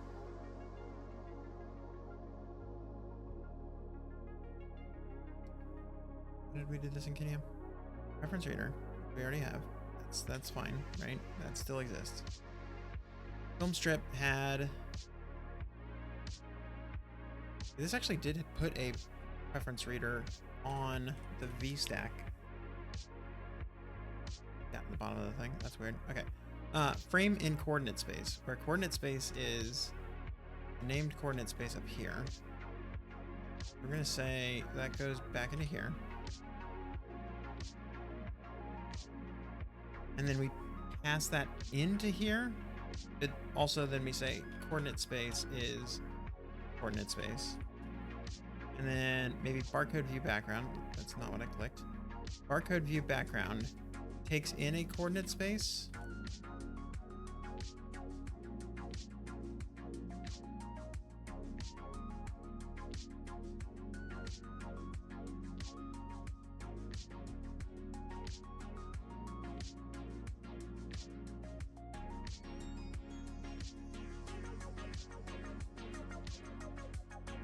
We get that.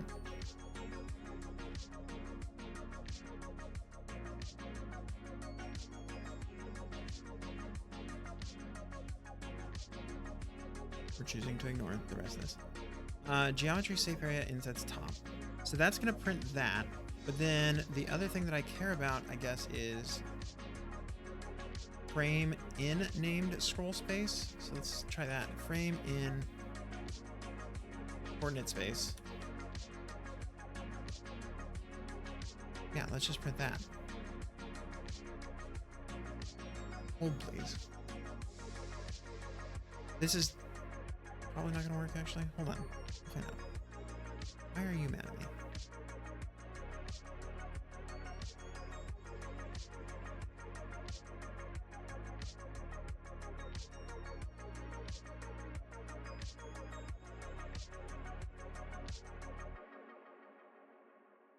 Yeah, it keeps adding this extra value. Okay, that's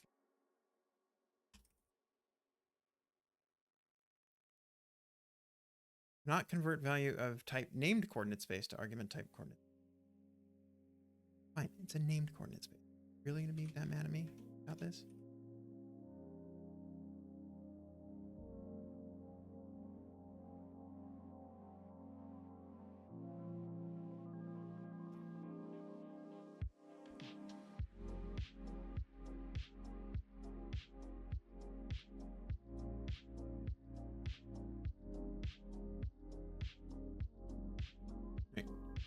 What I'm trying to do here now, you wait for this to start running. Yes. Okay, well, it did give me at least something. Is today the day? Today is the day. Why is that like that? Okay. Crack. That didn't help.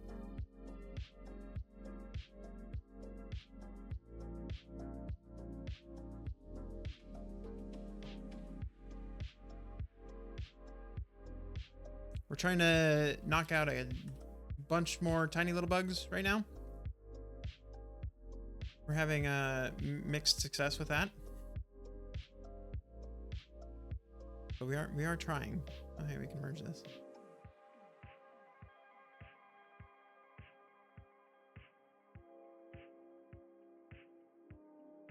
Okay, so my question is, hold please. Scroll view reader content. Background on the content. Let offset equals geo frame in named scroll space. The scroll space is the scroll view itself. Did we actually do that? Did we put that in the wrong spot? Is that the whole problem? might be the whole problem.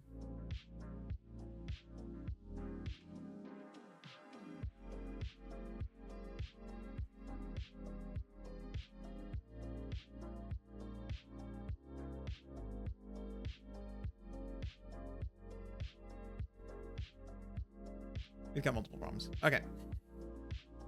Barcode view background doesn't actually need to know about the coordinate space. We're gonna get rid of that. Boop. Boop. Boop. Boop. All of this is wrong. That's fine.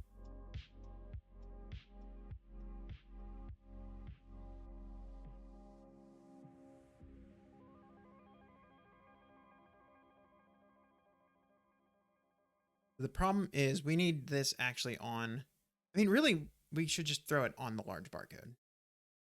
And we should just throw a preference reader in here. That's what we should do. Preference reader.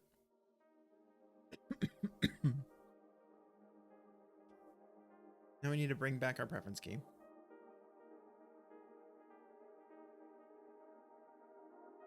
Definitely exists around here somewhere.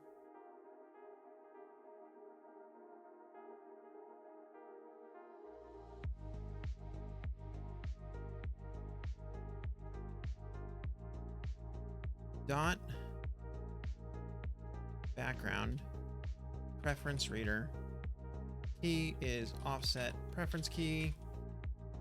Calculator is $0 dot frame in, is today really the day? Frame in coordinate space dot min y. Let's see what that gives us.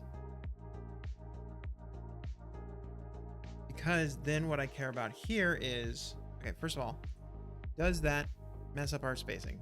It was messing up our spacing earlier to put it somewhere else, but that's probably not the problem here. Where did this red come from? Was it because we were messing with this earlier? Probably because we were messing with it. There we go. Okay. At least we know it didn't mess up the spacing. So now what I want to do is on preference change perform print value.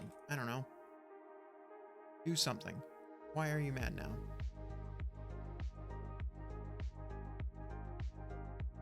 On preference change of offset preference key dot self print $0.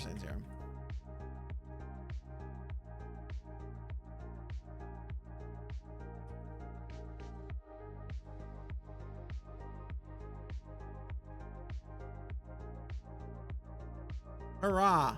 Finally.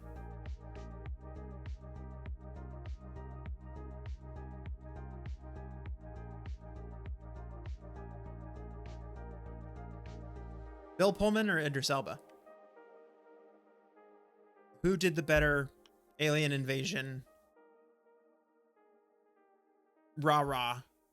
Rallying the troops speech.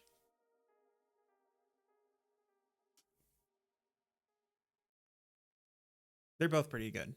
I'm not, there is no wrong answer to that question. Assuming you pick between those two.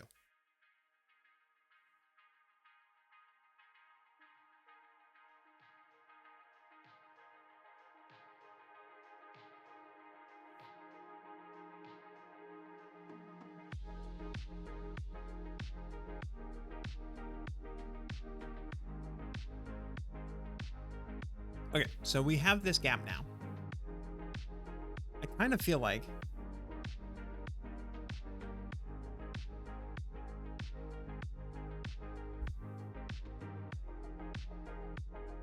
we should be able to say, who's the second? Bill Pullman is the speech. Idris Elba, Stacker Pentecost.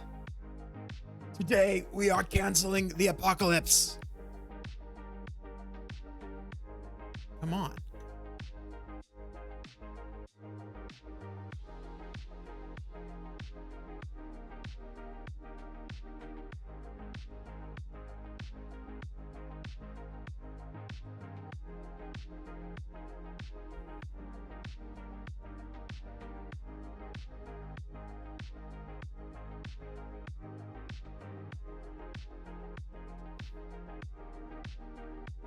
On preference change of offset preference key dot self, print $0.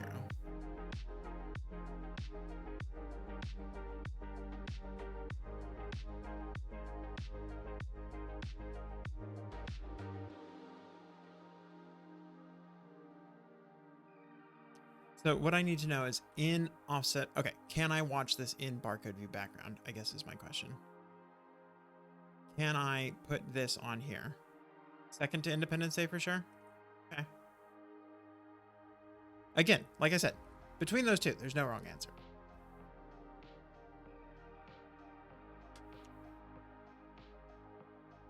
I personally like Idris Elba's a little bit better, but again, there's no wrong answer. They're both great. They're both just absolutely fantastic.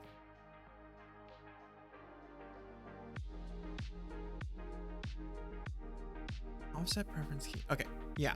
I want to know, can I know this in here? So let's re-roll this back. Crash everything that we got in here. That's my question. Can I know this in that preference key? Why are we so mad? Oh, because it's barcode view.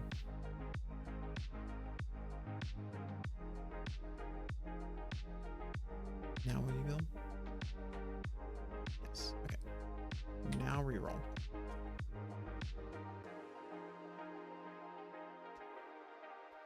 Missing a semicolon on line 13. I'm missing semicolons on all the lines. Also, there's nothing on line 13. I can put all kinds of semicolons right here. Oh, does that actually not build? Boo.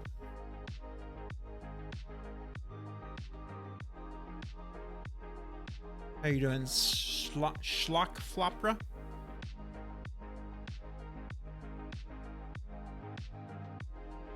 I'm actually surprised. I thought you could generally put semicolons wherever you wanted.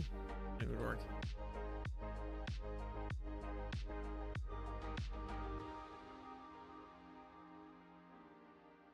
I need to actually stop typing long enough to figure out whether or not this code actually works. No, it doesn't. Ah, okay. That makes sense. Okay, so this actually does not work. I have an admission to make. Despite the number of times that I've used them, I actually have no idea how preference keys in SwiftUI work. I don't know what they are. I just use them and they work. A view with multiple children automatically combines its values for a given preference into a single value visible to its ancestors. Okay, so we changed this preference key on this background view. Hey, thank you for the follow, Schlock Flopra. Yeah, we added this to this. Geometry reader is a parent, an ancestor of that. And maybe nothing else, because this is a background. Would list be a parent of that? Maybe. But would background of this be a parent of that? Almost certainly not. So I think what we need to do is we need to move that preference key back over to here. And then we just need to pass that value in.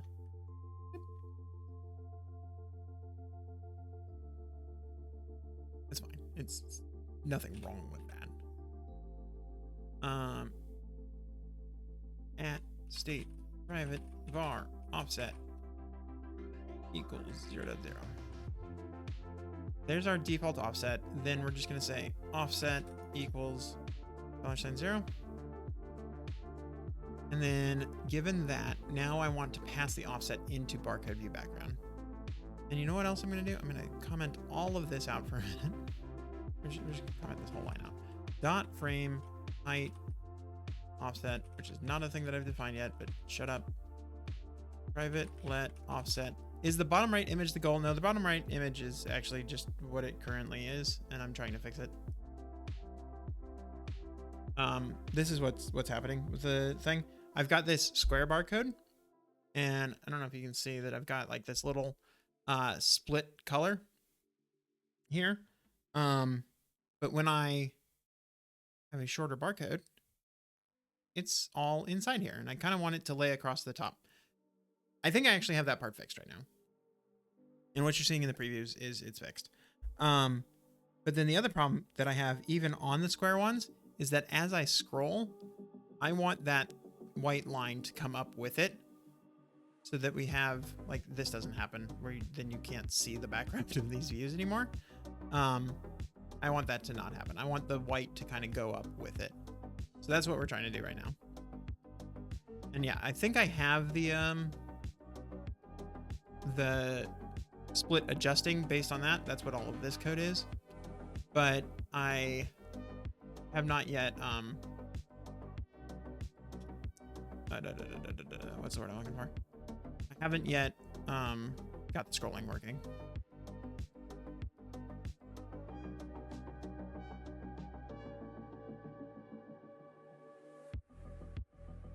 All right, I think we're good.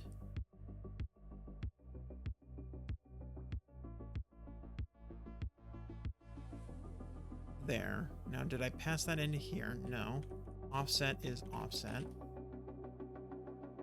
So this should change the offset here. That should cause that to draw. That should cause that to draw. Let's see what happens.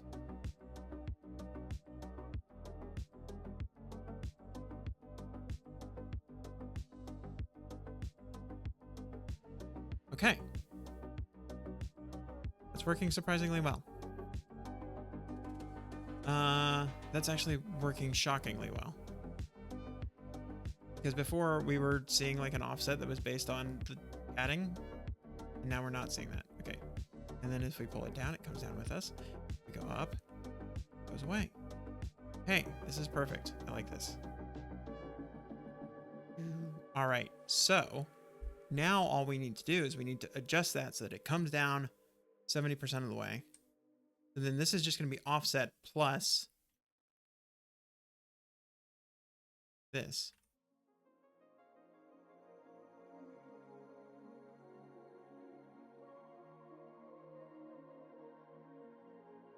And then we have that there. Look at that. Look at that. I don't know why that took me well over an hour. But we got there in the end. And then if I comment all of this out, bring this one in. Look, there's that one. Look at that. Sweet. Okay.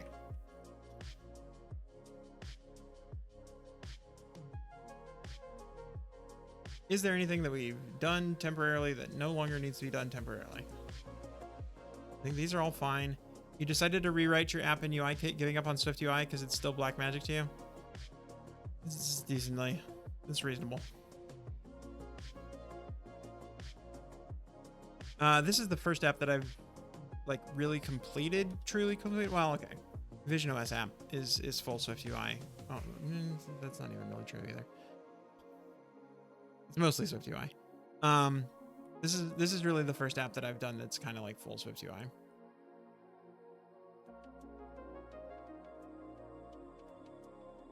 Did I've screwed this up. Okay, hold on. Go. How's it so far? It's pretty good. I'm basically done with this app, so it's worked out. But yeah, this has definitely been a long journey of learning Swift UI over time to get to the point where I can finally ship an app that is mostly Swift UI. I have other apps that are kind of like, they've got Swift UI in them. But yeah, this is the first full app where I'm like, again, the Vision OS app, but that was like, the Vision OS app was a port of an existing UI kit mostly app, and I took like the main content view out of there, which is all UI kit, and I shoved that into Vision OS just as is, and then built all the Chrome around it in Swift UI. So that app is like 80% Swift UI, but the 20% is like the most important part. Whereas this app is like 99.99% Swift UI.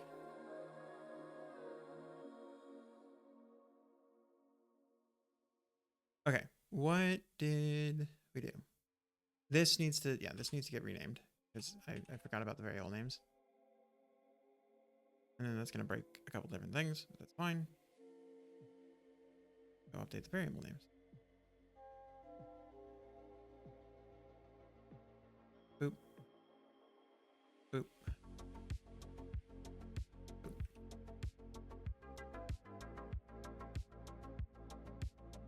All right.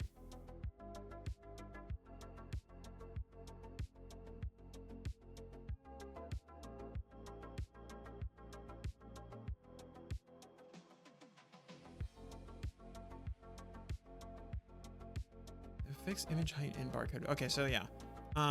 Update barcode 1D barcode height and adjust background on scroll. You went the other direction the first time around. You started with Swift UI and then embedded a collection view and a page view because they didn't and still don't. They have fixed. Well, collection view has kind of always had kind of a thing. It depends on what you're trying to do with collection view, I guess.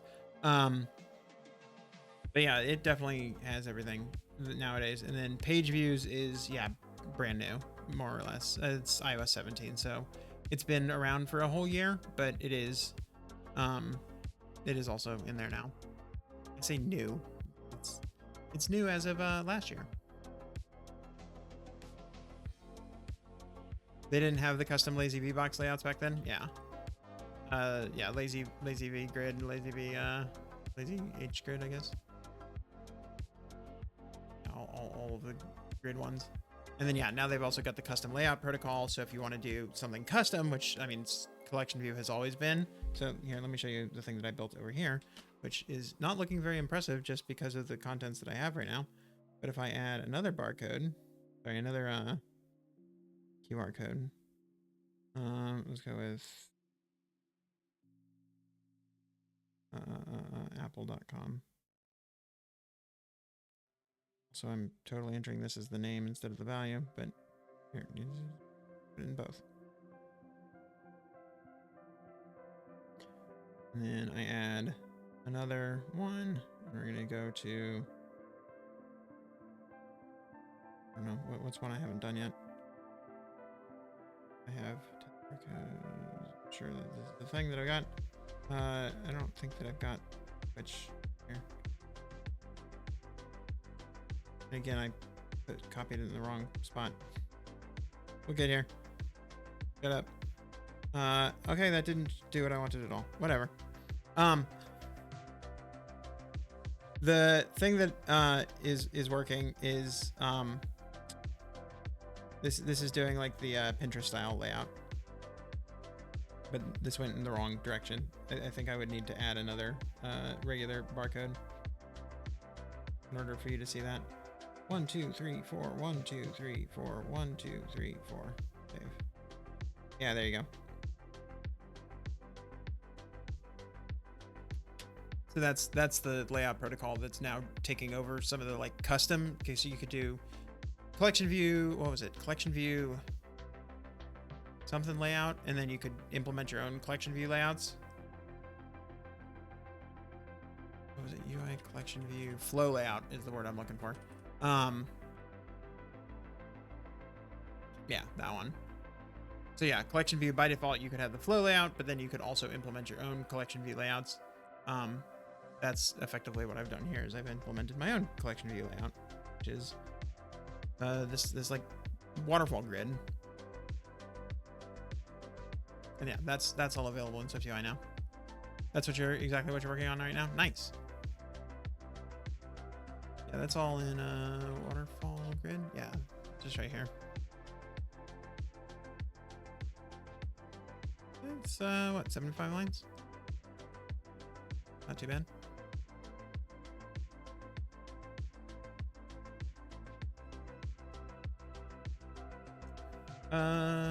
Yeah, I pushed that up. I need to open an actual pull request for it, don't I?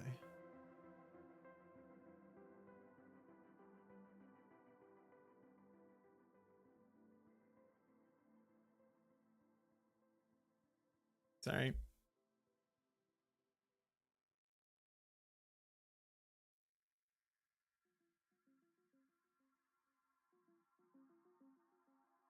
I'll wait for you to come back from the ad and then show it again. Okay, so this also closed the other one. 127, 123 is also fixed by 127.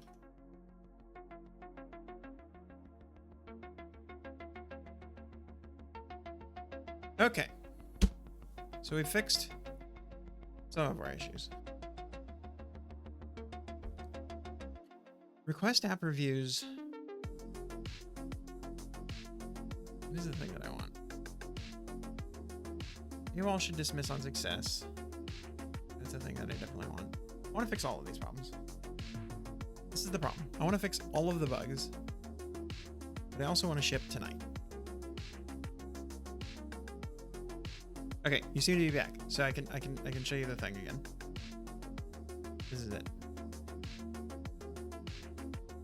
It's like 75 lines. I don't currently have this in a place that's separate from the whole app publicly. So it is technically GPL licensed because the whole app is GPL licensed. But I could open source just this section at some point. I mean, again, it's currently GPL licensed, but I know a lot of people don't like that. So I could separate this out and make it MIT licensed. But I think right now it is hard coded to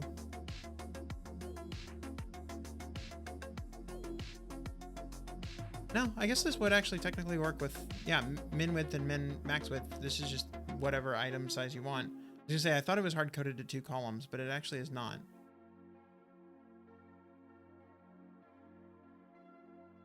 General purpose waterfall layout in SwiftUI, yeah. Although this seems to be 2 right here.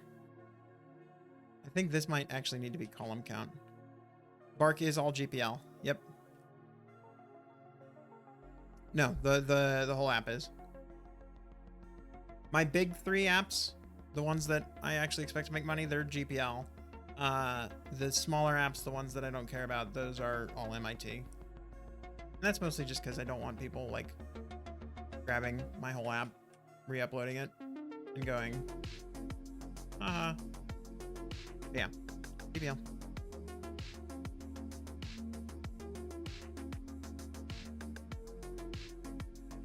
But then, yeah, if you go look at Debigulator, for example, that one I believe is MIT. Yep, MIT license. Right here.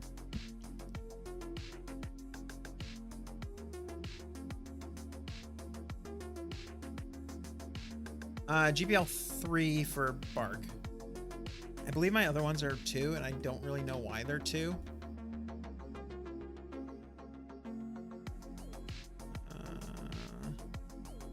Yeah, this is V2, and I don't remember why I made one V2 and why it's not.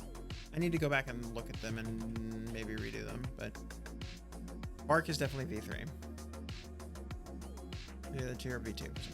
Who knows?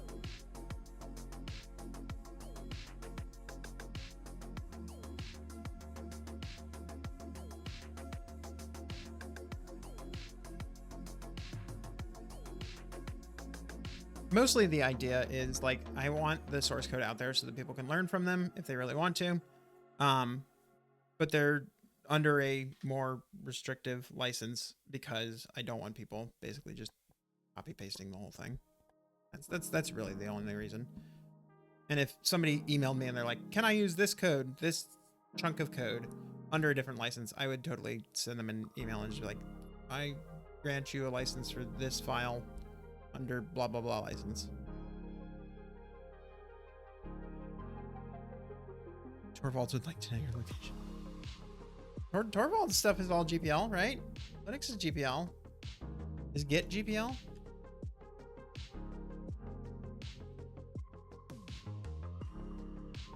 I'm only worried if 2, not 3. Oh, okay. See, I feel like there was a reason why I picked 2 explicitly, but then I went to like look at some of this. He had major issues with the aggressive virality of 3. Is there really all that much of a difference? I tried like GPL V2 versus V3. And I'm trying to remember like explicitly why.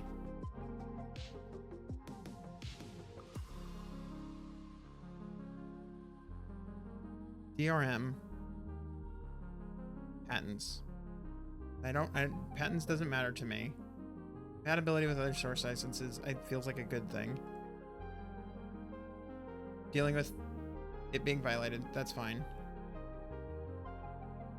I guess the really only matter is this TiVoization one. But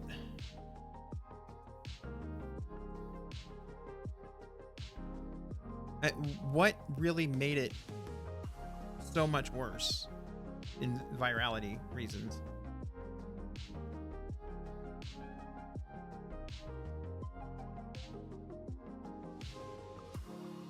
Explicit patent license, according to people who license a program under the GPL, license both copyrights as well as patents, which I'm fine by because I don't own any patents on my app. I feel like people would be mad about me using the AGPL. You refuse to use 3, might be misremembering the virality part. Okay. Why does Linus Torvalds not like GPL v3?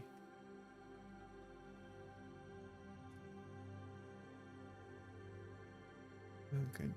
Cora.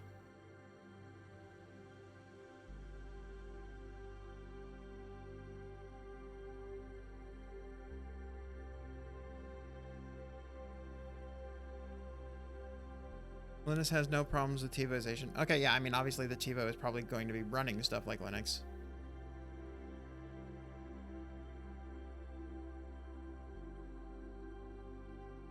I don't want to watch a video.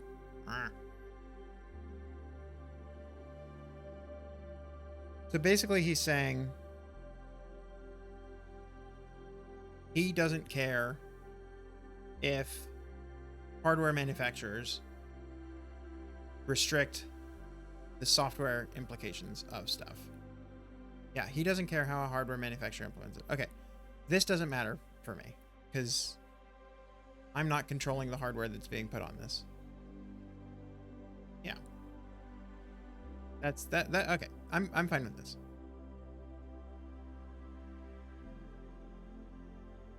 I at least understand this. I think for the purposes of my apps, there is no important difference between GPL v2 and v3. I picked v3 on this most recent one because it's like, it seems like they fixed some of the legal bugs around compatibility with other licenses and stuff. That's the main reason I picked it. Why did I pick v2 explicitly on the other ones? I honestly could not tell you. It's been lost to time. Why did I pick GPL v2? No idea. Should I go back and relicense them at some point? Probably. Maybe. I don't know. I also don't know how big of a pain in the butt it's going to be to relicense them and be like, yeah, just changed everything. I don't think it should matter because people are just able to use the old code under v2 and the new code under v3. Nobody else has contributed to my code bases. I do not allow that. So it's not like I have to get a CLA from anybody. I can relicense my code however I want, whenever I want. I should be able to just do that. But yeah, this is what's going on in my brain right now. I have no idea why any of this stuff works. Okay, what are we doing next? I feel like app reviews are important. Adam Wolf, you're the marketing guru. Are app reviews important?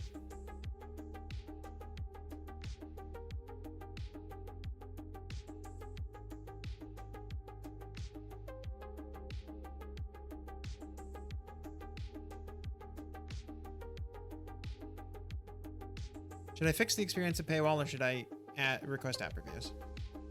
How do I request app reviews in SwiftUI? App review request SwiftUI. I don't actually know how this works.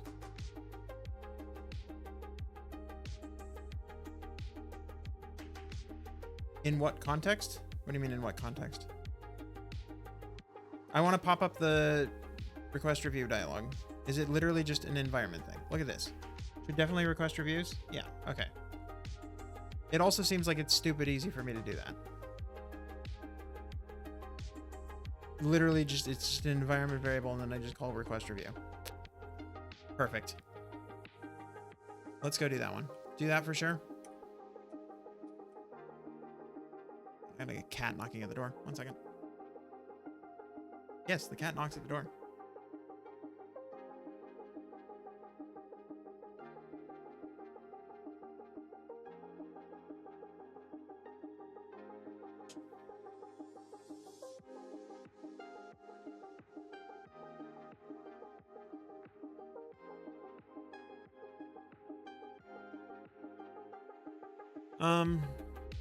Okay, so yeah, we need to go add our review request.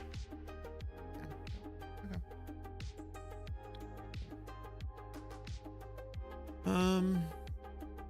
Oh, first of all, get the branch. That would help.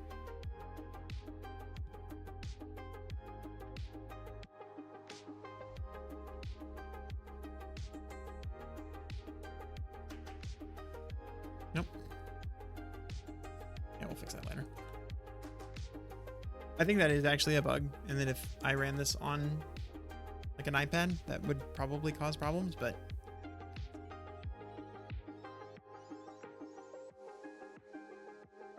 hang on one more second. Cats. Bed fixed.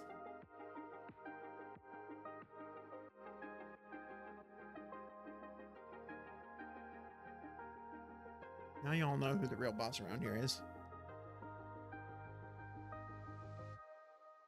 Drink my water.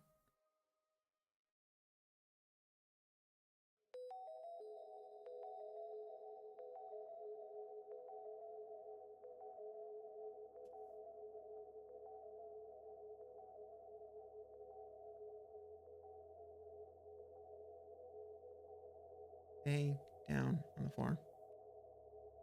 I know you're cute. Doesn't mean you can terrorize me. You thought Eagle Knot was the real boss? I think it goes me, Eagle Knot, Manny, Eagle Knot's dogs. But also somehow Eagle Knot's dogs then like circle back around and they're like the interns.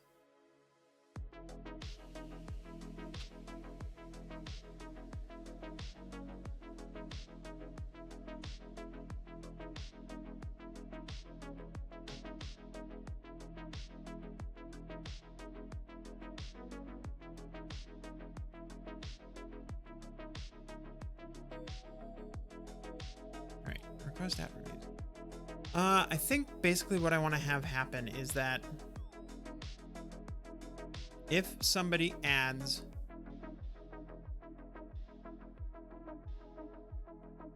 third barcode, because they can't add a fourth barcode.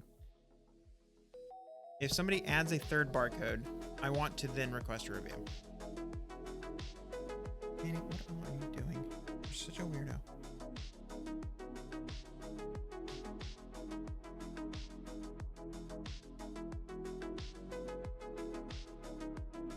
And maybe we make it like modulo 3 barcodes so that, so that we can keep requesting reviews. So if they add third barcode, 6th barcode, 9th barcode, 12th barcode, 15th barcode, we request that review. So we would need that to be in the save of manual entry form and the save of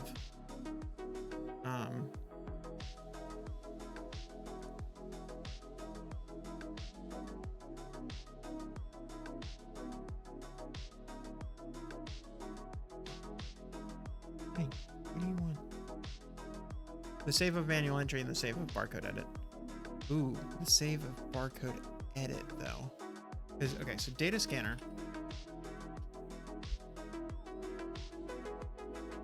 Not data scanner, data scanner container.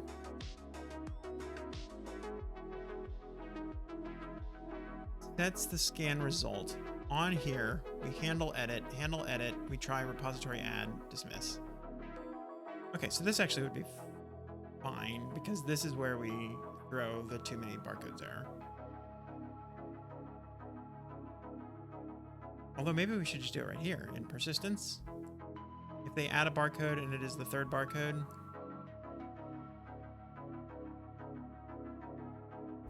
that's when we do something. Where's insert models? Blah, blah, blah, blah, blah. Wait, where are we actually doing? I just wrote this the other night. Where are we doing the max barcodes count? Where are we handling this? Okay, we do this right when they try to tap the button. Okay, that's fine.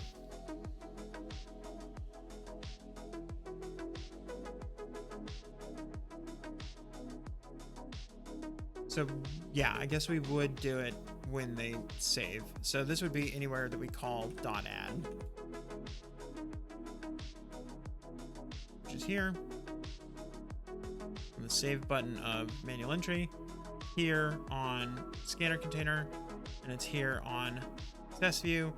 Can't do here because this is setup our app. So we would do it in these two places here. That's fine. Let's go add a new module for this because life isn't fun without new modules.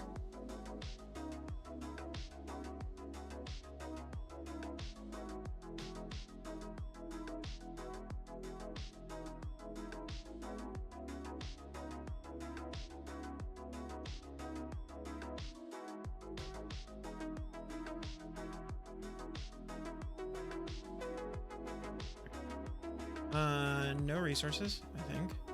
Definitely needs access to persistence. It needs to know how many we have. I think that might be all that we need. And then yeah, all we're gonna have is we'll have a review requester, request review if needed. It's gonna check is the number of codes equal to what we think it is. If it is, great. If it's not, bummer. Let's go get our project modules. New group. Review request. Sources. Tests.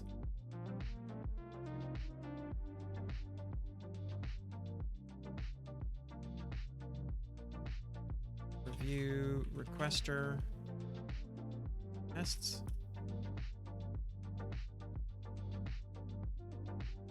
Review requester. Okay, let's go to the project.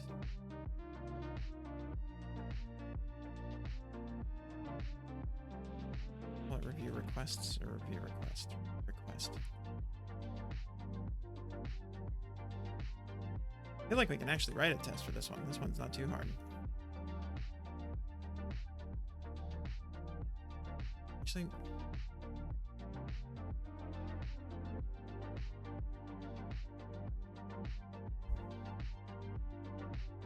yeah, because it would need to have a value passed into it. Question though is, how am I going to handle this? This actually might be easier said than done. I need to have that value passed in because it's an environment variable, right?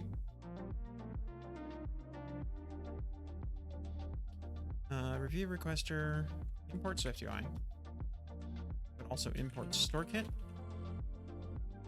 StoreKit. Struct. Review requester.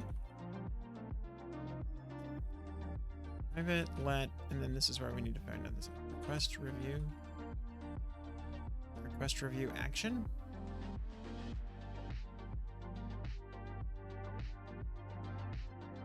See, now this is where things I think get interesting.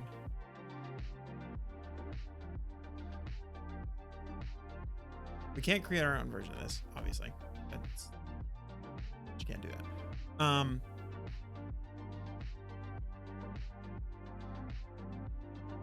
So yeah, I think what we would want is our own request review action. Public. Well, this would have to be public. Public.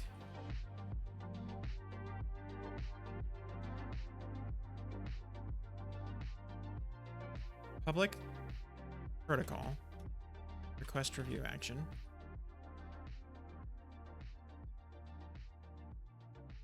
And then this just has a call as function requirement. And then we also conform extension storekit request review action is a request review action. It should pass that automatically. I also realize that I'm not on the right thing. Build. We need to make sure that it builds in here, because otherwise, I don't think we have it hooked up to any of the rest of the code base yet. Not going to be built. Okay. We have a request review action. StoreKit's request review action is a request review action. And now I can init with a request review action. And that does that.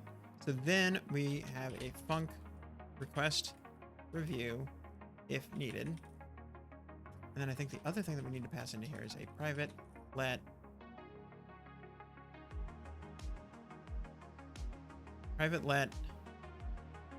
repository is in any barcode repository.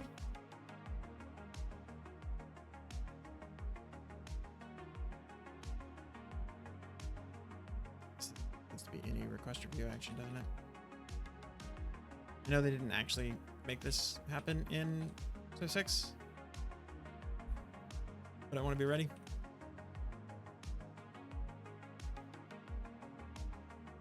For whenever they do that. All right. Init, any review action, any barcode repository, and then we're going to say guard let. No.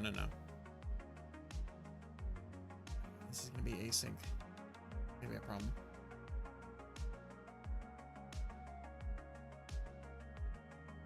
At main actor. Task. At main actor. In. Action. This is all we really need to do here. Well, we need to say if do action catch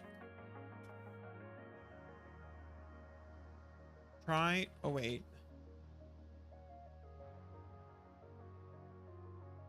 word try await repository dot codes dot count is wait, is codes, hold on, that's not even async. Never mind. No, this needs to be async. What are we doing?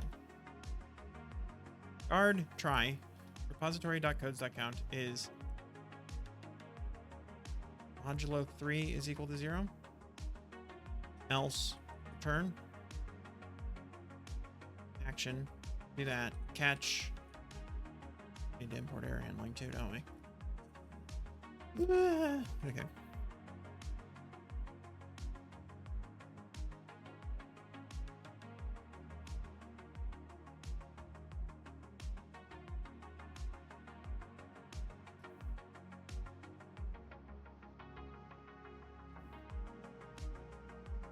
The steps we go through to make things testable and then not actually test any of them.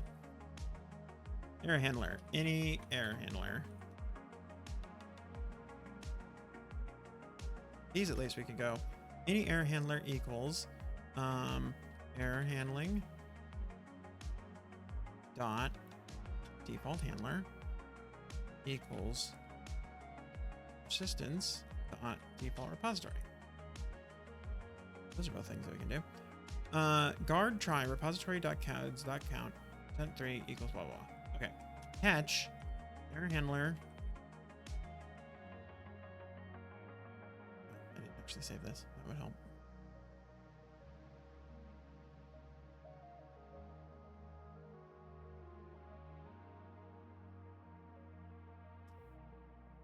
Error handler dot log error module review requester review request type requester. Sweet. Okay. Boop boop boop boop boop boop boop. Perfect. Then we're done, I think. Now we can actually like write these tests. Okay. Did I under any circumstances ever actually create a doubles thing for persistence? No. Did I?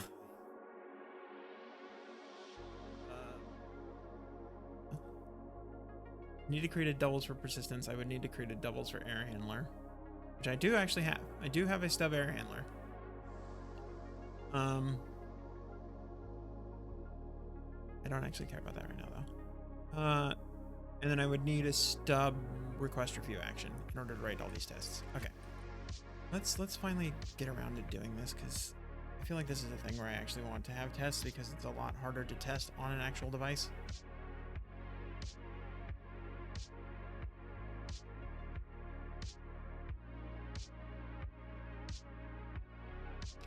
I don't need a doubles for review request. I do need a doubles for persistence. This is what we're into.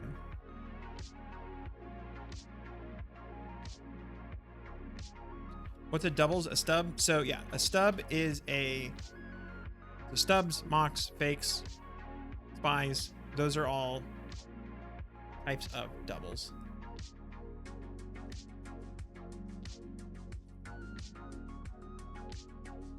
They all have various different meanings.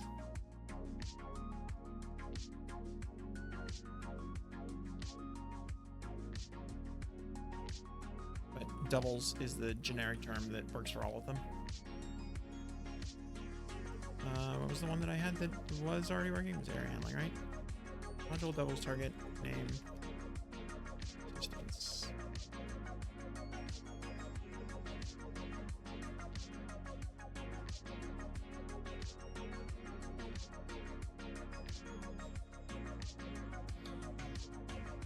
And then yeah, in this case, I'm going to say this is a stub barcode repository.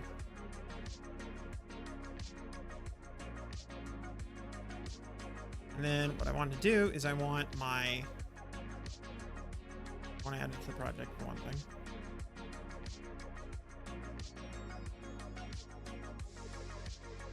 Distance doubles target. Nope, that's not where that goes. Here.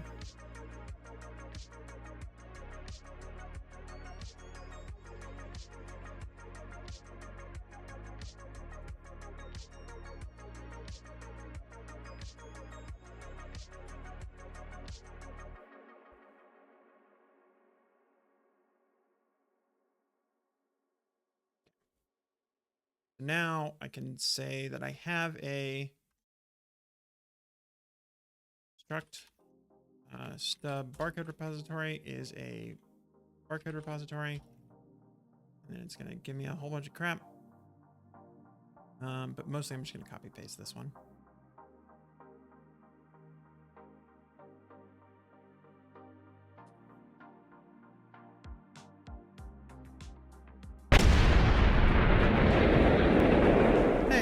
Thank you for the gift sub, Adam Wolf. I need to clearly hook that up to the gift sub, because I think otherwise it doesn't actually play anything unless the person like accepts the gift sub.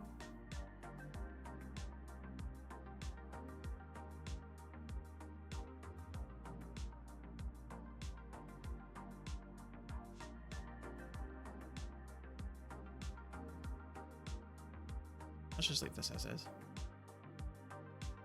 Add, update, delete. I guess each of these could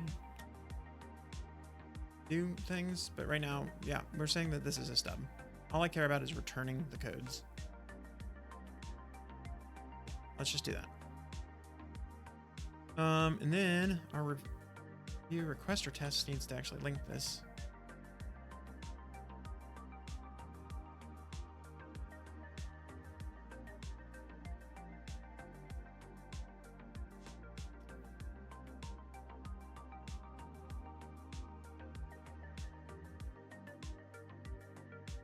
What I want to do is I want to make sure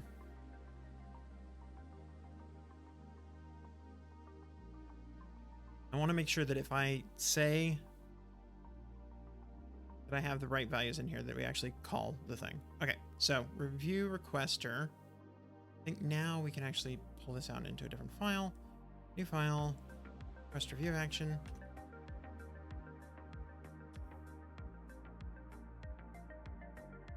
And then I think we can actually, oh no. This is where we would import store kit. Going. And then over here, we don't actually care about that.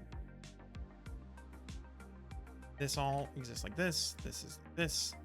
And then in review requester tests, and we could move this into a double, but I think right now, because we don't need to use it across multiple modules, we're not going to do that.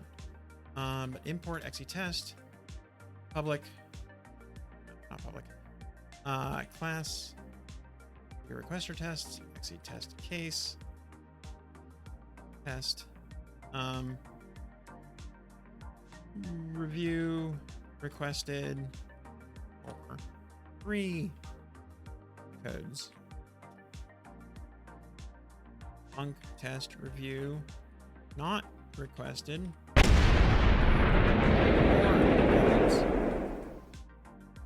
Oh, another tier 1 sub. Thank you, Adam Wolf. Thank you, thank you, thank you. What did I do to deserve that? All right, so now we need our struct by request review action is a request review action. Put on the brimless hat.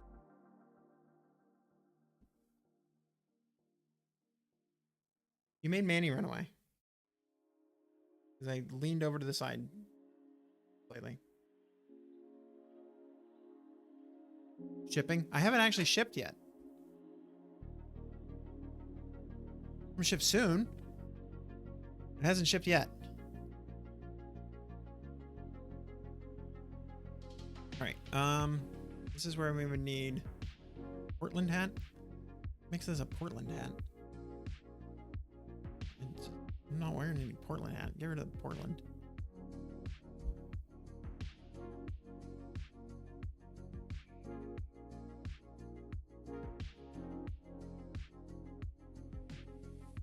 Review requester. Technically, I have a hat that I bought in Portland.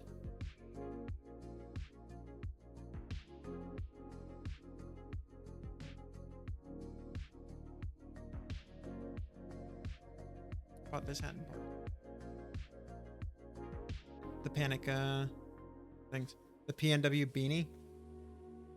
There we go. I'll accept Pacific Northwest as a whole.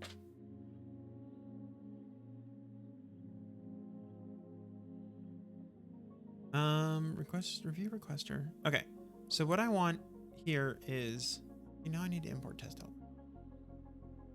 Although, do I already do that? Panic did not comp the hat now.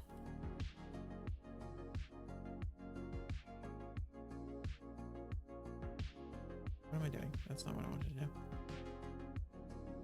Does doubles automatically import test helpers is what I'm trying to figure out.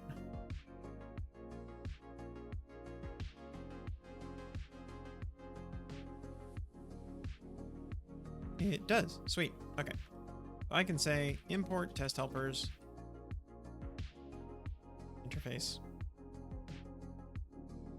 Okay, fair enough. Private var. Oh, it actually doesn't matter. Request expectation question mark, and then on call as function. Request expectation dot fill. Sweet. Okay. Now what I can do is I can say let requester equals review requester. XCT still? Yeah, I'm not on Xcode 16, so no Swift testing yet.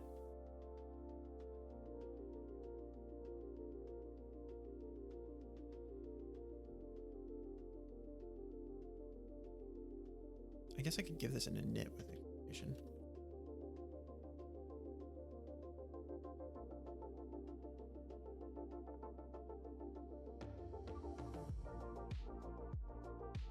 Although, do I really want to? I mean, I kind of want to. Here, let's do this. Let expectation equals that. Let request expectation. Action is spy action. Then we're going to say requester dot request. No, I've not actually done this. Requester view if needed. Why is that not showing up? Because I have not at testable. Well, okay. We don't want this to have to be at testable because we need to be able to do it anyway. So this also needs to just be a public func. And then this also needs to be public init. But then yeah, we need to import view request. Okay. Requester dot request review if needed. XCT assert. No wait, it's wait for expectations timeout 1. Okay, and then for the next one, the other problem that we have not done is we have not actually created a repository. Repository equals sub barcode repository dot codes equals array repeating, give ourselves a code. So we need to import barcodes, wouldn't it?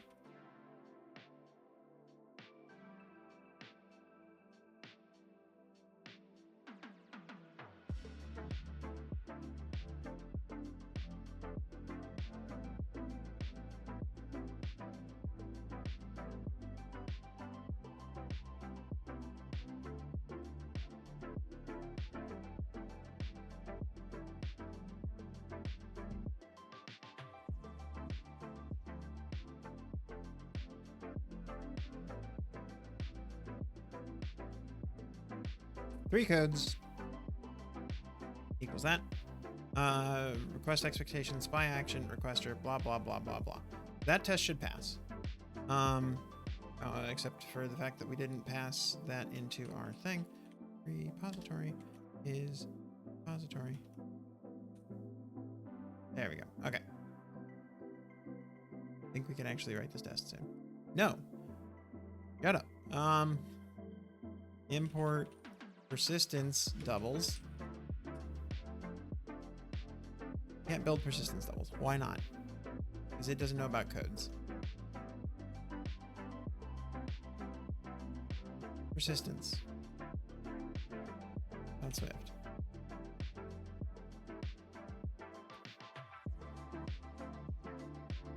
The doubles target has a dependency on barcodes.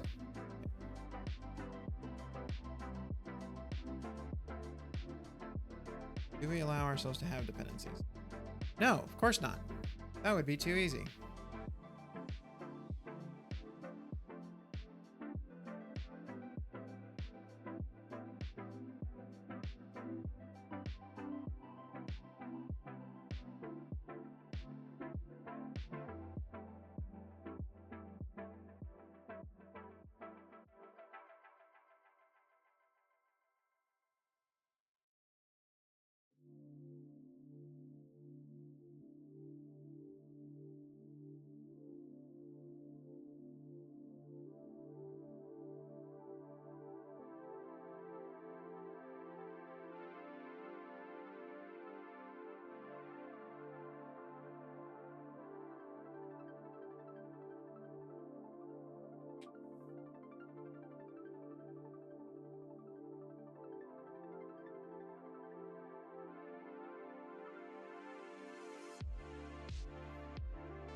I feel like this should work mostly because it should be able to do a pass-through target, right? Do I actually need to do this? I don't think I actually need to do it. Hold on.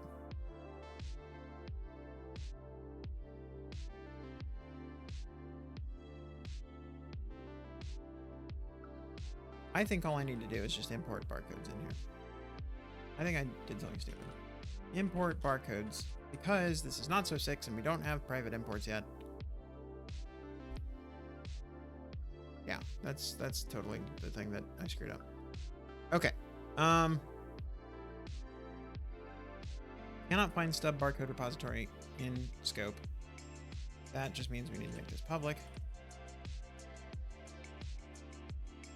Cannot assign a repository as a let constant. Or codes cannot be mutated from a non-isolated context. Well, at actor. XC test expectation does not conform to expected type expectation. Now that, pretty sure, is not true.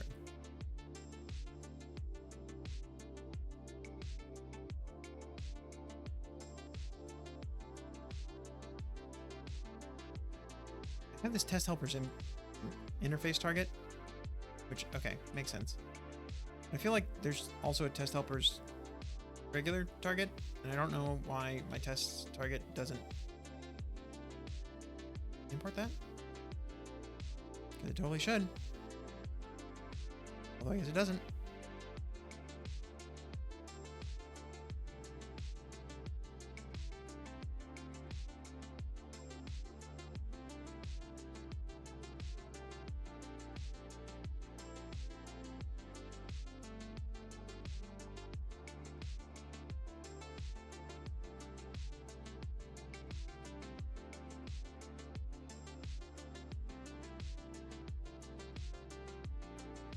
Where's my test helpers target?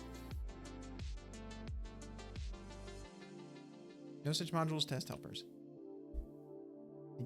I just added it to this though. Oh, this is persistence. Dang it. One of these days I'll figure out what the heck I'm doing. Today's not that day.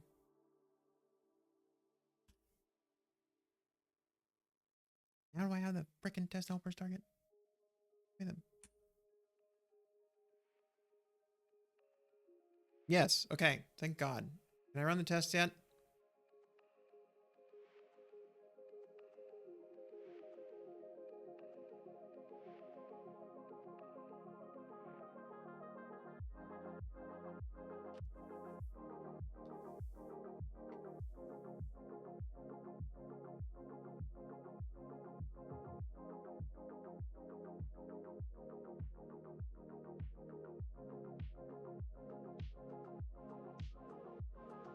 I don't know why writing the test took longer than writing the whole thing feature.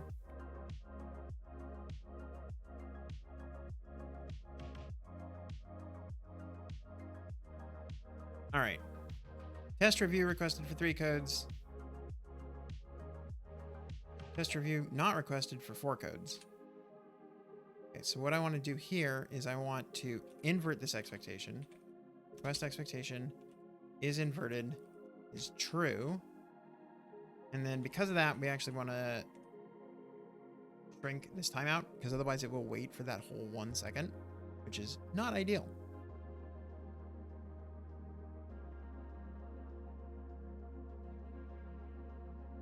Classes that many.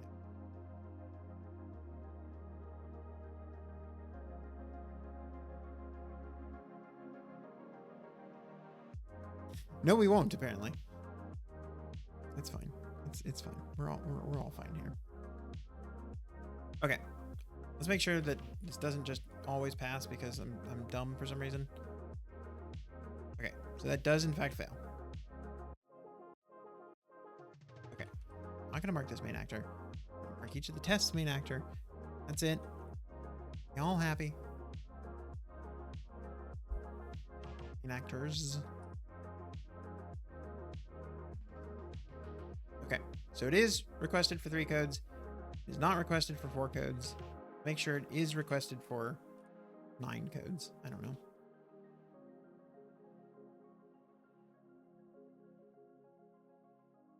You're going to test all of these. Perfect. Okay. Now we know this works. So now what we should do is we should go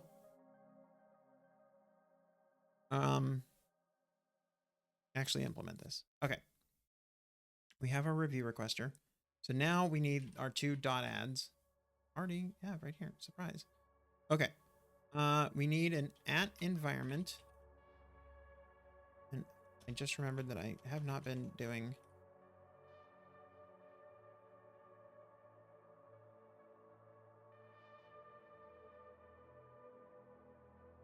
variable names, but I also need to import review request into manual entry, I guess. Manual entry.swift dot target review request target. And then what's the other one? It's going to be in scanner. I'll get that now.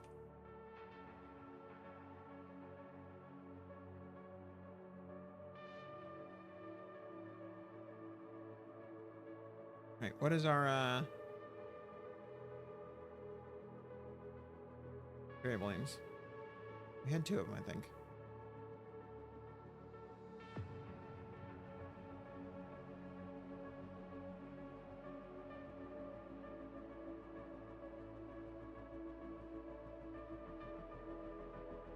We only had 1. Is today really the day? By K&H.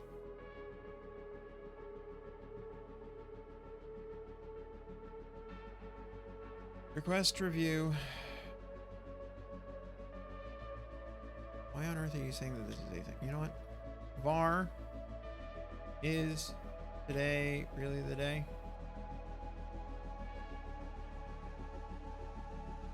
Is that it? I've already forgotten what it was. Is today really the day? Yes.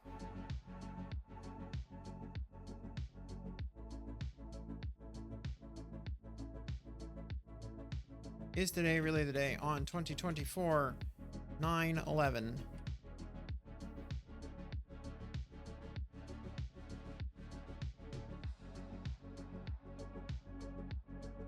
All right. Is today really the day? Review request action. Okay. Here now, what we want is a requester, which is going to exist here, I guess. Private let requester equals review requester action. Is today really the day? Yes, by K&H. I did forget to mark that. Thank you. Thank you, thank you. Requester equals review requester. Is today really the day? Import request review. Bloop, bloop, bloop, bloop, bloop, bloop, bloop. Okay. And then request review. No. Requester dot request review if needed. Perfect. Okay. We got it. Next one. Scanner container. Same deal.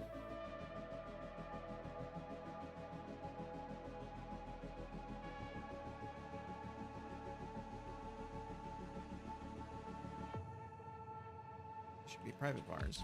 Why I didn't make the other one private? Didn't. Why are neither of these private? That's probably why I didn't do it, because I didn't see it on the other ones. Also, not building out the whole freaking app.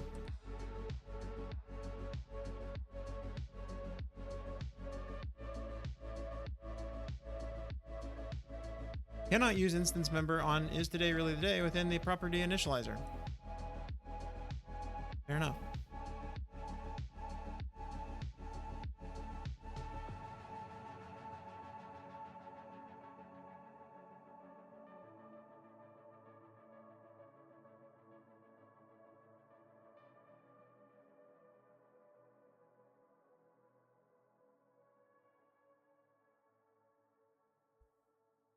Call to main actor initialized. What? Okay. Does this need to be main actor initialized? Why not? This probably is the only thing that we actually main actor initialized.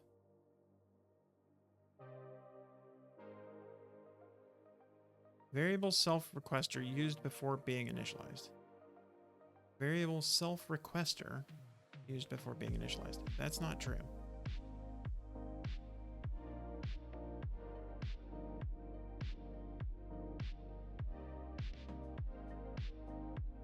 Yeah, this is the problem, is that we actually don't have our environment here yet.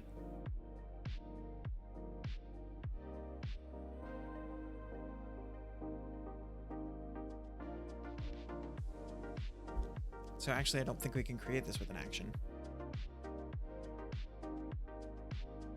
We would have the same problem with the repository. I think actually what we need to do is we need to just create that in line here. Review requester action is today really the day. Request review if needed. Repository would also be, yeah, I got that. It's not really before self is initialized. That's not really super the problem. It's because you don't even have this in the environment yet, because you don't have access to your environment variable before you're attached to a body.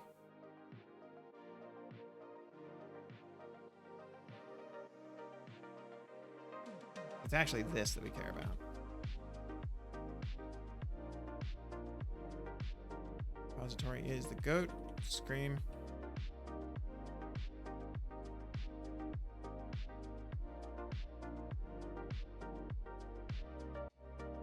Yeah, this would be how we would have to do it. That's fine. Now let's go back over to scanner container. This would be how we would do this. I can just pull these up side by side. That would make life so much easier.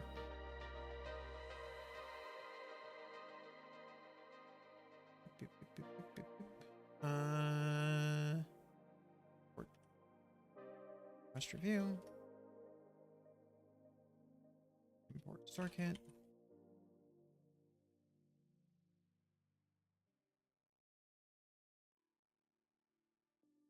We even have our own error handler in here. Oh, I guess we have our own error handler as well over here.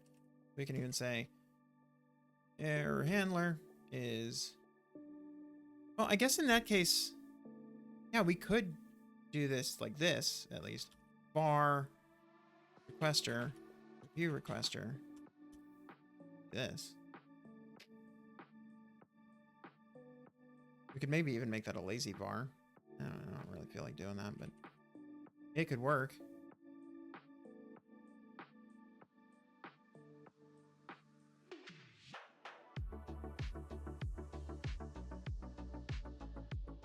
I mean, we actually do have the exact same thing over here, so variables differently named.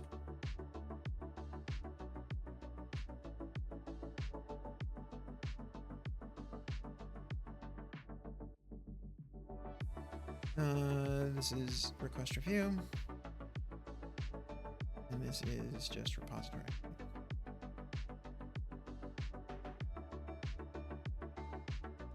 Then in handle edit, we say request review if needed. Wait, all right.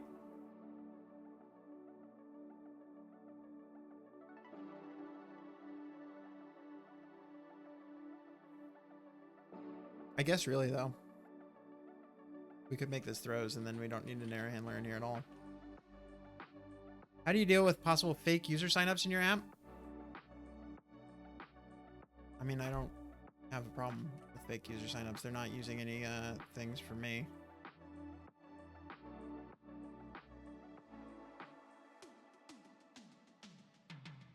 That'd be my deal.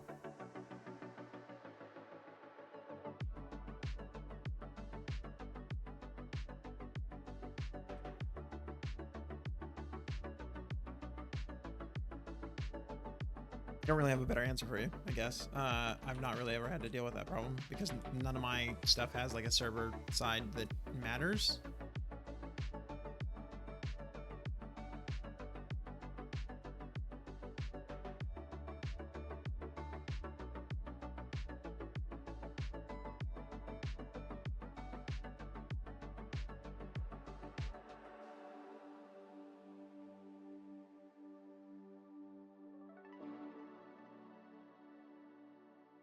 Oh, geez.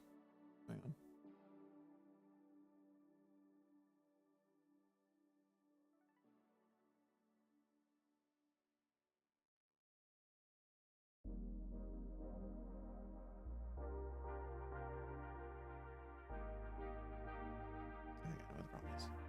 mad about that.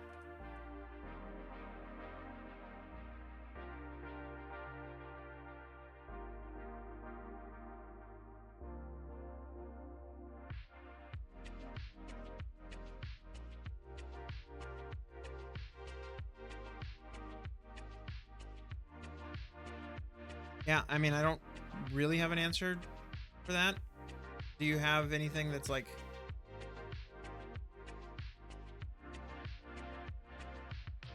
just like, is there any API they could be... I mean, you said they're not doing anything, so... I don't know. I don't know what the problem would be. Let's go ahead and try to run this. So that... we can actually test it out. Software update. iOS 18 is ready to install.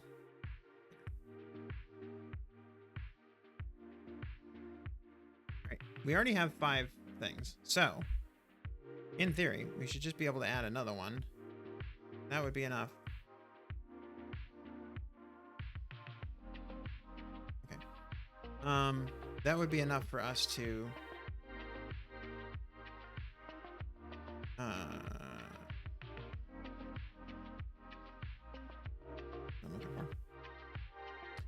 that would be enough for us to test this. Sorry. Arc website. QR code.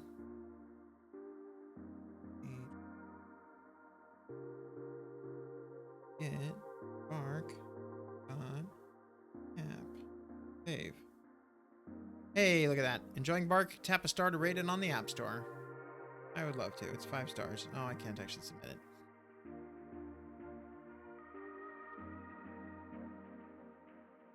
All right, so we know that works. You know what we don't know works is tests. Because you know what I bet I have not done in a while? I'm sure all of our tests are actually added to our test plan.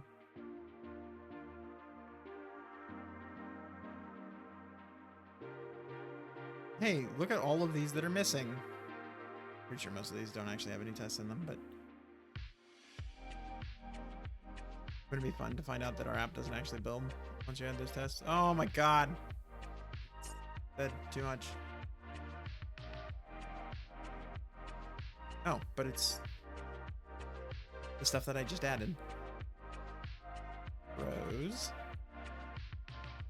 Rose. Rose. Hello. I would like to type letters, please. Thank you. Rose. And boop, boop. Try.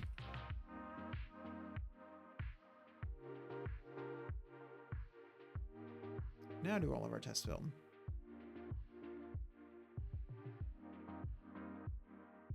Build succeeded or not? Oh, we did. Run those tests.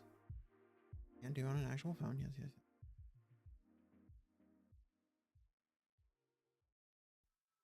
We might as well run all the tests just to make sure that we haven't added now a test that doesn't actually pass.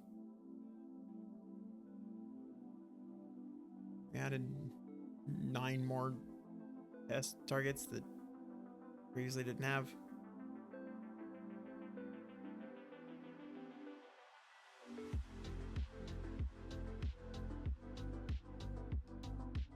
Hear Manny snoring with my headphones on. Okay, run all our tests. Hopefully they all pass.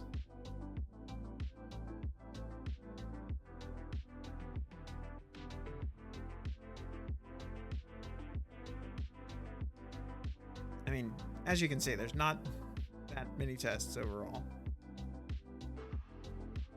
Hey, and they all passed. All. Check that out. We got code coverage of almost 2 whole %.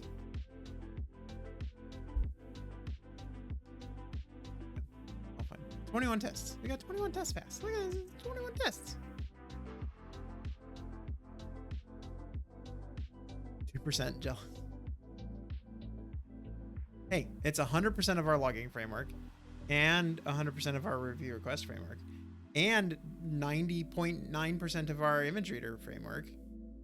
Yeah, I got some good ones for the half. It's 0% of widget contents, watch contents, triggers, and test helpers. Test helpers, I have 0% of my 0 lines. Share contents, scanner. Yeah, someone should probably have one. I mean, it's all okay. Here's part of the problem here. Look at this. It's including in this list 8,000 lines of revenue cat code and 22,000 lines of also revenue cat code. If we ignored that, I think that our number would be quite a bit higher. Let's go see what this is if we ignore that. Configurations. Let's see, this is going to change this, but I actually don't want it to be changed permanently. We're just going to say for some targets. And the targets, are you really going to make me manually add all of these targets? Bark. Share. Bark watch. Widgets. Barcode generator. Barcode. Detail. Edit. View. Line system.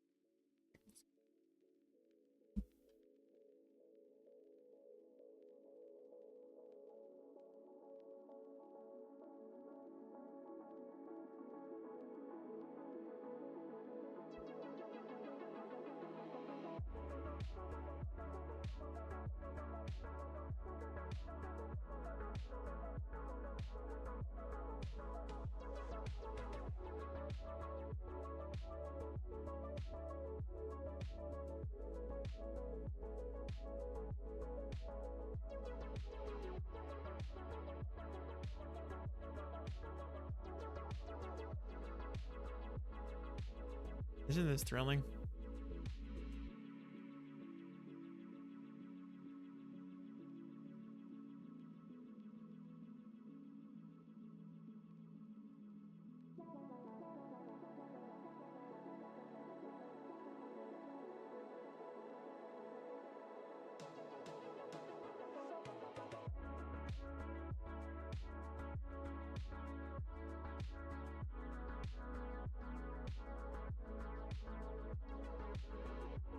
Okay, I think that's all of them because the rest are all doubles. Or the test helpers and stuff like that. Okay, now that we have those, that does need a user-friendly UI. Okay, let's rerun this test and see if that speeds things up a little bit. Or sorry, not speeds things up. It's not going to speed anything up. It should bump our code coverage a little bit. It should not be 1.9%. It should be a little bit more than 1.9%. Maybe 7%. Place your bets.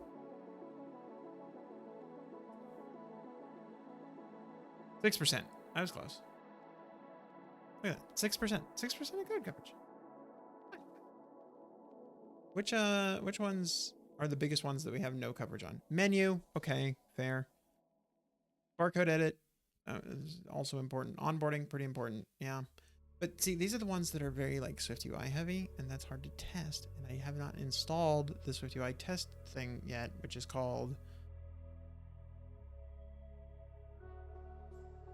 View Inspector. Yeah, View Inspector.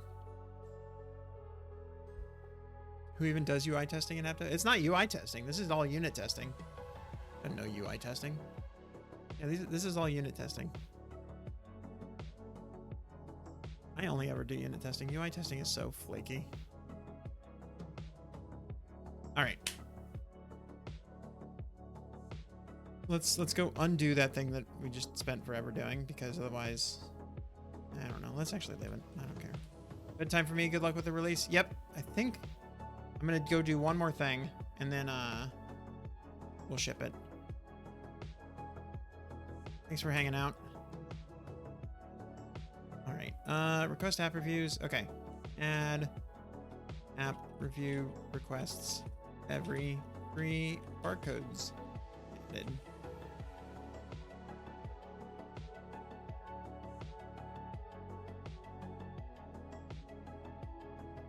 Okay, the last one I want to fix. I really, really, really want to fix is the paywall should dismiss on success. Because right now it's kind of anticlimactic that you like pay for the paywall and then it's just like you're just on the paywall still. Okay, fine. Yeah, maybe that should be the thing that we deal with. But yeah, let's get this pushed up. GitHub. No, it's right here. Pull requests. Pull request. Pull request. Right. I'm gonna go take a quick break while we wait for this. And when we get back, we'll do that last little bit. And then yeah, we'll ship. See you in a second.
Okay, we're back. Merge this pull request. Go start the last one. I would love to fix some of these other issues, but man, I would also love to get this released out. So here's the thing. I think there's no way to say if this gets approved.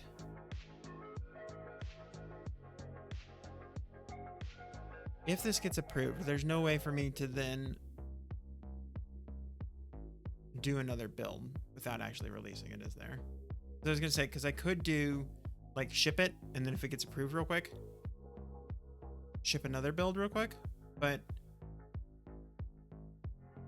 you know what? I can just launch it whenever. That could also work. Yeah, also work. We should do a very quick follow-up release. That would be fine. They all should dismiss Put on the black hat. Okay.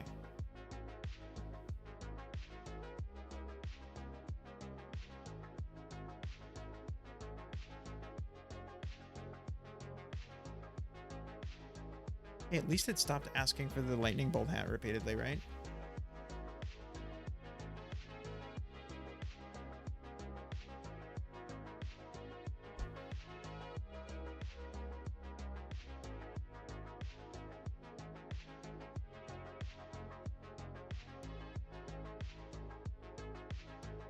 Because the thing is, and I don't know if I've mentioned this on stream or not, I don't think I'm going to do a big launch for this first version. I think I'm going to do a big launch later. I think I'm going to kind of just like soft launch the app and then really kind of go big when we have some more features later. But this way we kind of have the app out for Ship-a-Ton and then like do a big launch after the fact. Because I mean, also, if I try to launch right now, it's going to be absolutely lost in everybody's iOS 18 updates. Nobody's going to give a shit about this app. Nobody.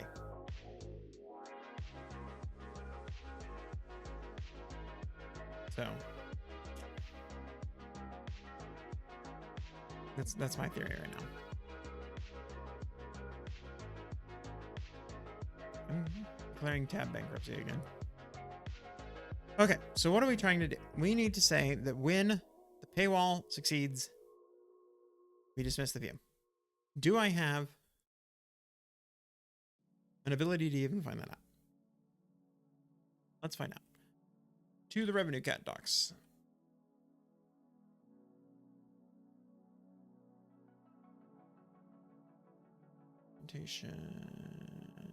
API reference. No, that's the REST API. iOS SDK. What we actually care about. Okay. Paywalls. Because right now I don't think I'm really super doing anything with the paywalls. So kind of what I want to do is I want to see if this has Jesus. I want to see if this has like a hey, purchase completed. Right there. Paywall be dismissed automatically if Pro is now active. Required entitlement identifier. Oh, hey, look at that. Oh, this is present paywall if needed.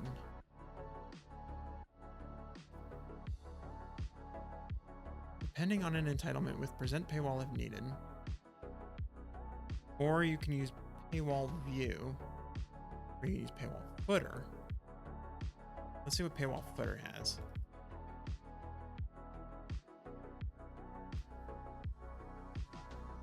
Paywall footer, condensed true. Paywall footer. Hey, look, it's got all kinds of these things. Purchase completed, purchase canceled. I guess purchase completed is all I really care about. What the heck is my app purchase code?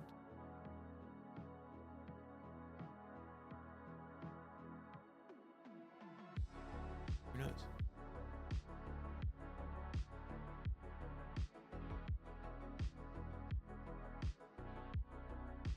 My app purchase logic contains the perform purchase and perform restore blocks that are executed when blah, blah, blah, blah, blah.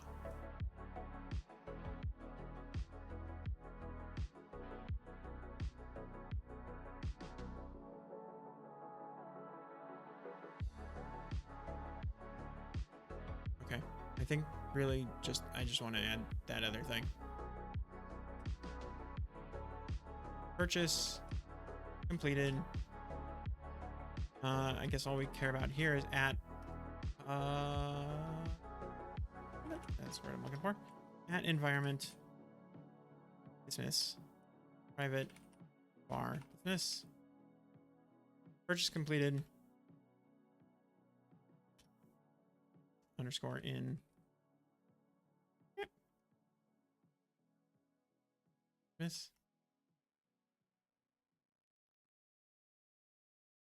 Let's also do restore completed.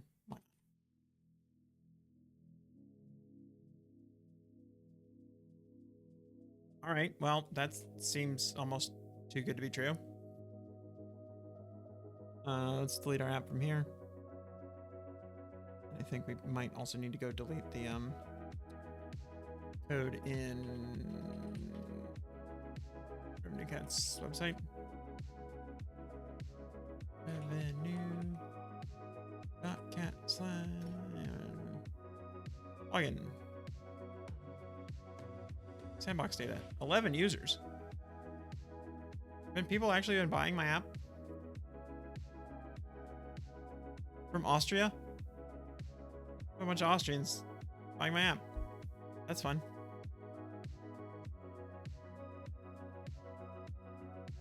I guess this is people who now have the latest version of the beta. That's kind of awesome. People have been actually repeatedly buying the app. I don't know. I don't know if I have more than one Austrian. I made 128 fake dollars.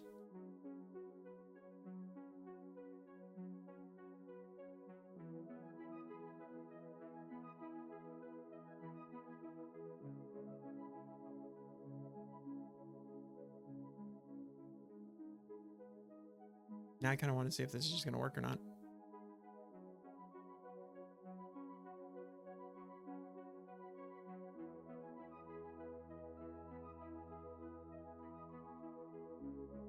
Okay, so that goes, and then if I click subscribe, you're all set. That should finish, and there we go. It dismisses. Perfect. That's really just what I wanted. I like how I was like, I ranked it from the easiest to the hardest, and I think the hardest one, like, like that was actually the easiest one to do.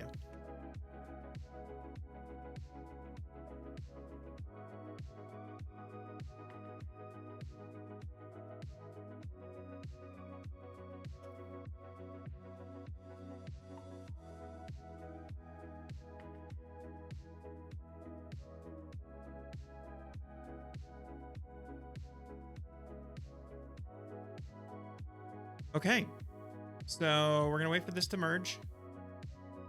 We're gonna merge that. We're gonna see what our build is. We're gonna wait for that build. We're gonna have to wait for it to process. Then we're gonna submit it. This is gonna be it. It's gonna be ready. It's gonna have to go see the app review people.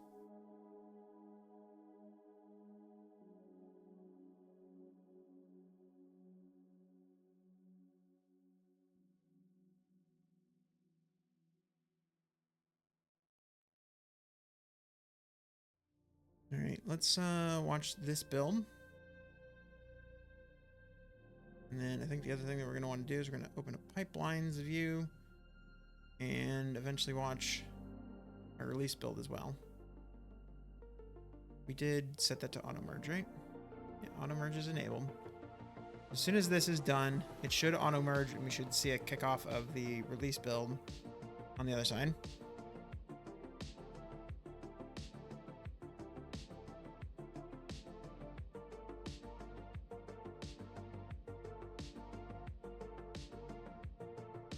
Fastlane tools finished successfully, so that's green.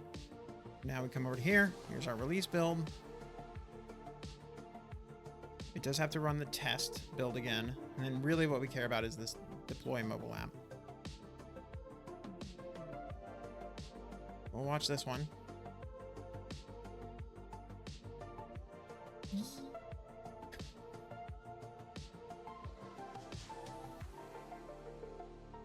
Yeah, this should be the build that goes to the App Store. Going right now.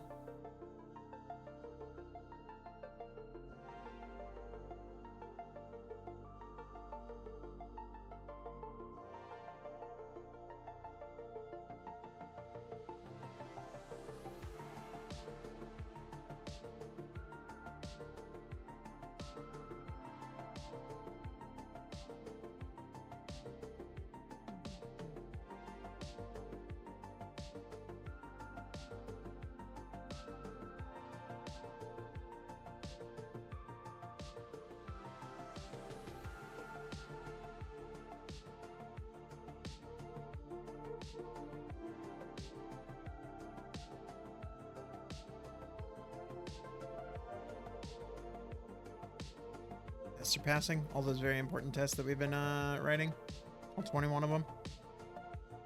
Okay, but where's our review requester tests? Look at that, they all passed. Okay, tests all passed. Now we're gonna do our final build. This will be the build that goes to the App Store. We're gonna check for a version number here. It's gonna go by just a minute.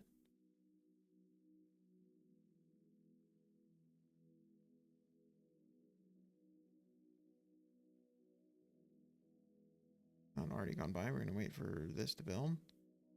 178. What we're going for. You're setting our build number to 178.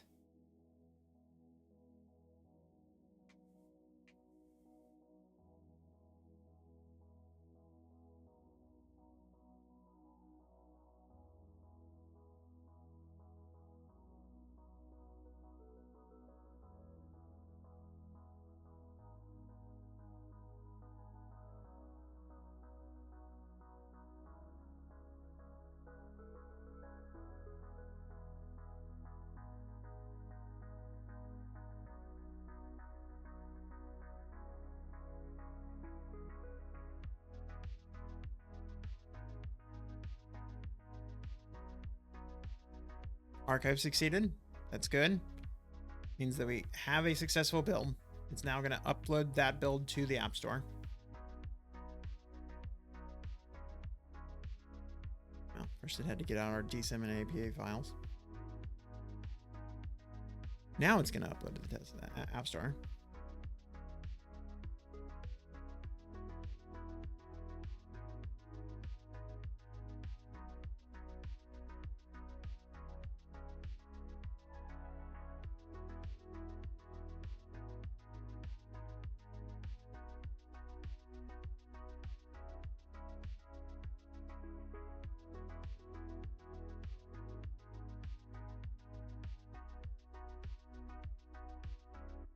Fingers crossed.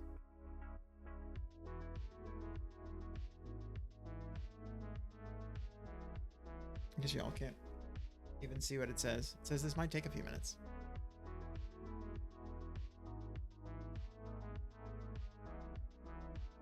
Exited with status 0. Heck yeah. Let's go. App Store Connect. Test flight. Now we get to sit here and wait for it to process. Usually that's pretty fast these days, though. It used to take a lot longer to process when you shipped bitcode with stuff. But now it's quite a bit faster.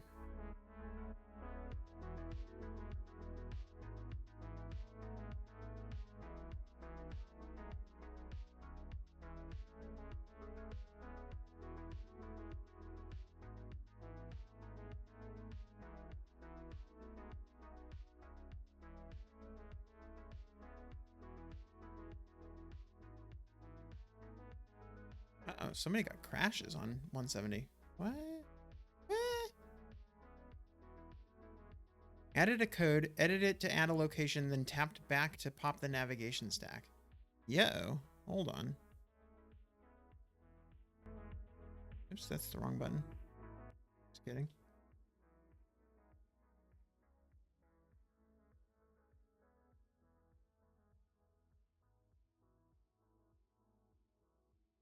Added a code, edited it to add a location, and then tapped back to pop the navigation stack. That's less than ideal.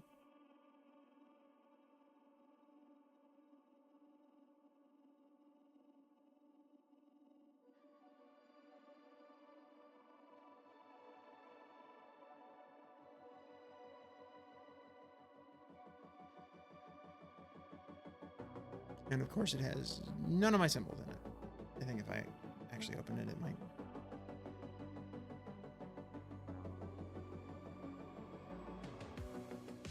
Open crash login project, and then it doesn't give me either of my projects.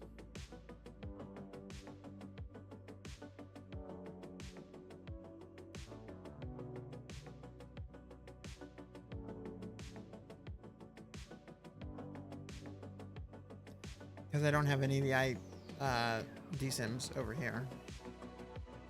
Right. We'll investigate that in a second. Meanwhile, I do want to see what this display. I want to see if this processes. If that is like a 100% reproducible crash, then we'll have to fix that before we ship.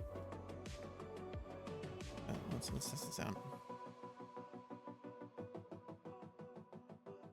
Because that sounds like a fairly simple one to reproduce. All right, Google.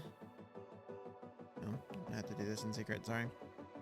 Because it's gonna show my location.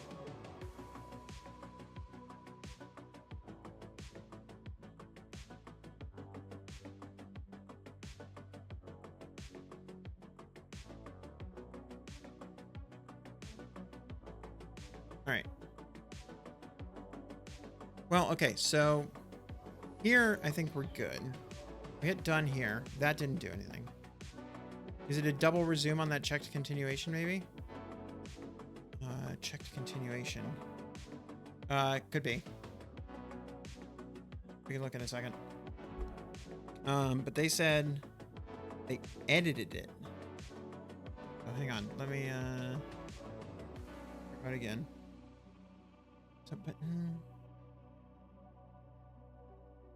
Let me read this exact feedback again. Sorry.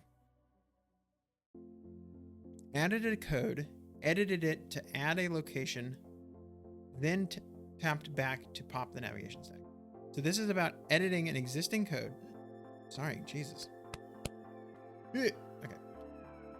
Edited an existing code, gave it a location, and then tapped back. So we're gonna edit this barcode again. I think I saw that this isn't actually giving me my location away. Why won't you switch back to not my top secret screen? Thank you. There we go. Location, pick location. Apple Tower Theater, sure. Done. Back. That's working for me.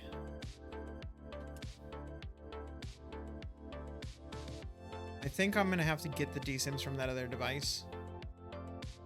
Or sorry, from my CI machine. And try to recreate it that way. But I think that it's not happening 100% of the time. So I think that we can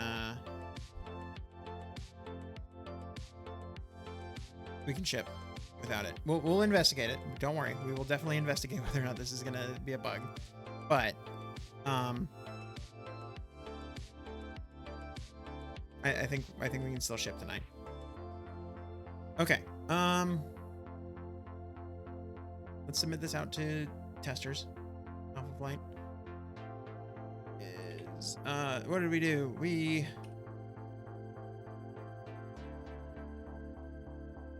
dismiss paywall on successful purchase. We request app reviews when free barcodes are added. We updated colors on some alerts. We improved design of single barcode view. Commit. All right, those of you in Alpha Flight should now have this build, and those of you on the public beta now also have this build. Okay. Now let's give it to Apple. Distribution.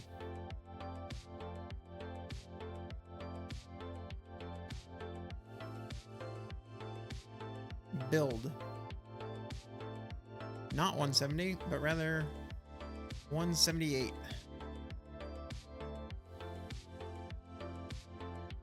Save.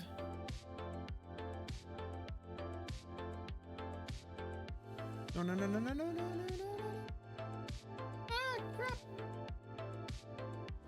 I can't have it. Oh. Also, it's all top secret right now. You can't see what I'm doing anyway. I tried to stop the ad from running. I don't know if there's an ad running or not.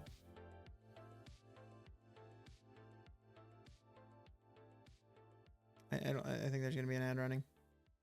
This is gonna be really lame if I have this submit the app during an ad. I tried to pause it. I tried to stop it.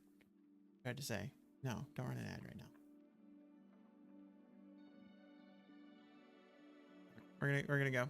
I don't know if it's paused or not. We'll find out. I'm gonna add this for review. Ready for review. Yeah, no, it's running an ad. We'll wait. We need this to not happen during the ad. I refuse to let this happen while an ad's running.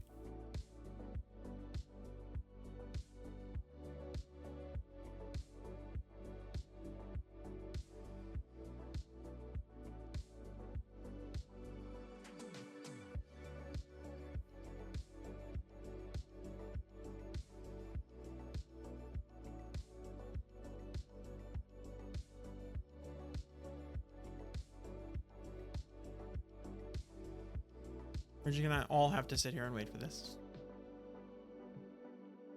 I know. It's right here. We're almost done. We're just gonna wait this last little second. Why don't we, oh, hey, I finished this earlier today. I got rid of the acknowledgements page. I did that.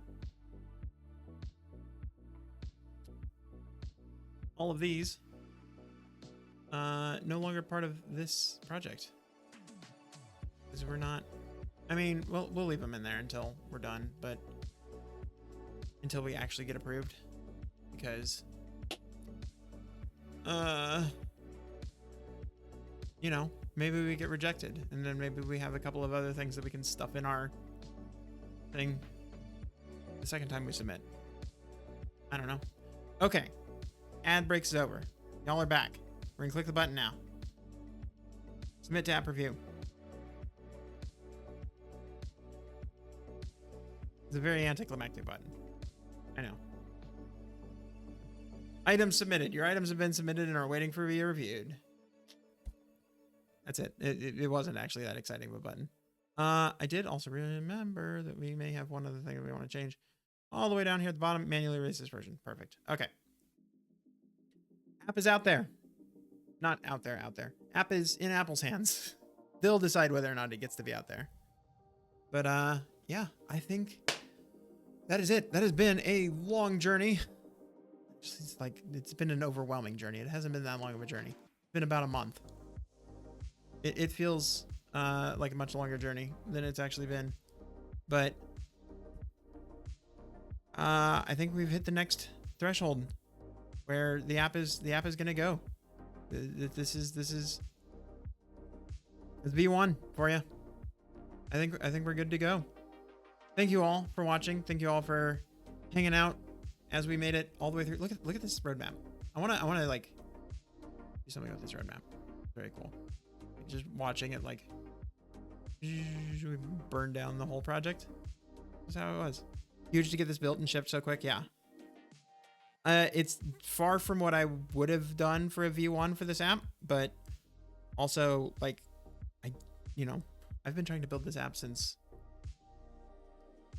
well, in some sense since 2020, in a different sense since December of last year, and I didn't do it. But this finally got me off my butt to go and build this app.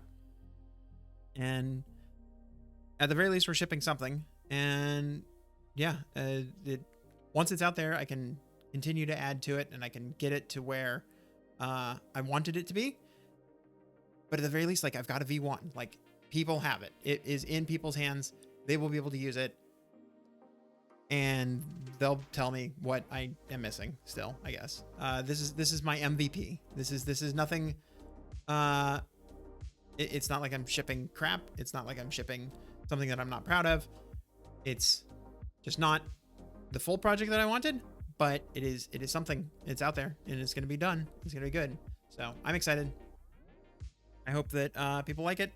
I hope that I can continue working on it. I hope that it doesn't just completely explode in my face, which has definitely happened before.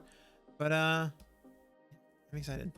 So keep track of me on threads, on the Discord, on wherever, and you'll find out sooner or later whether or not Apple hates me or not.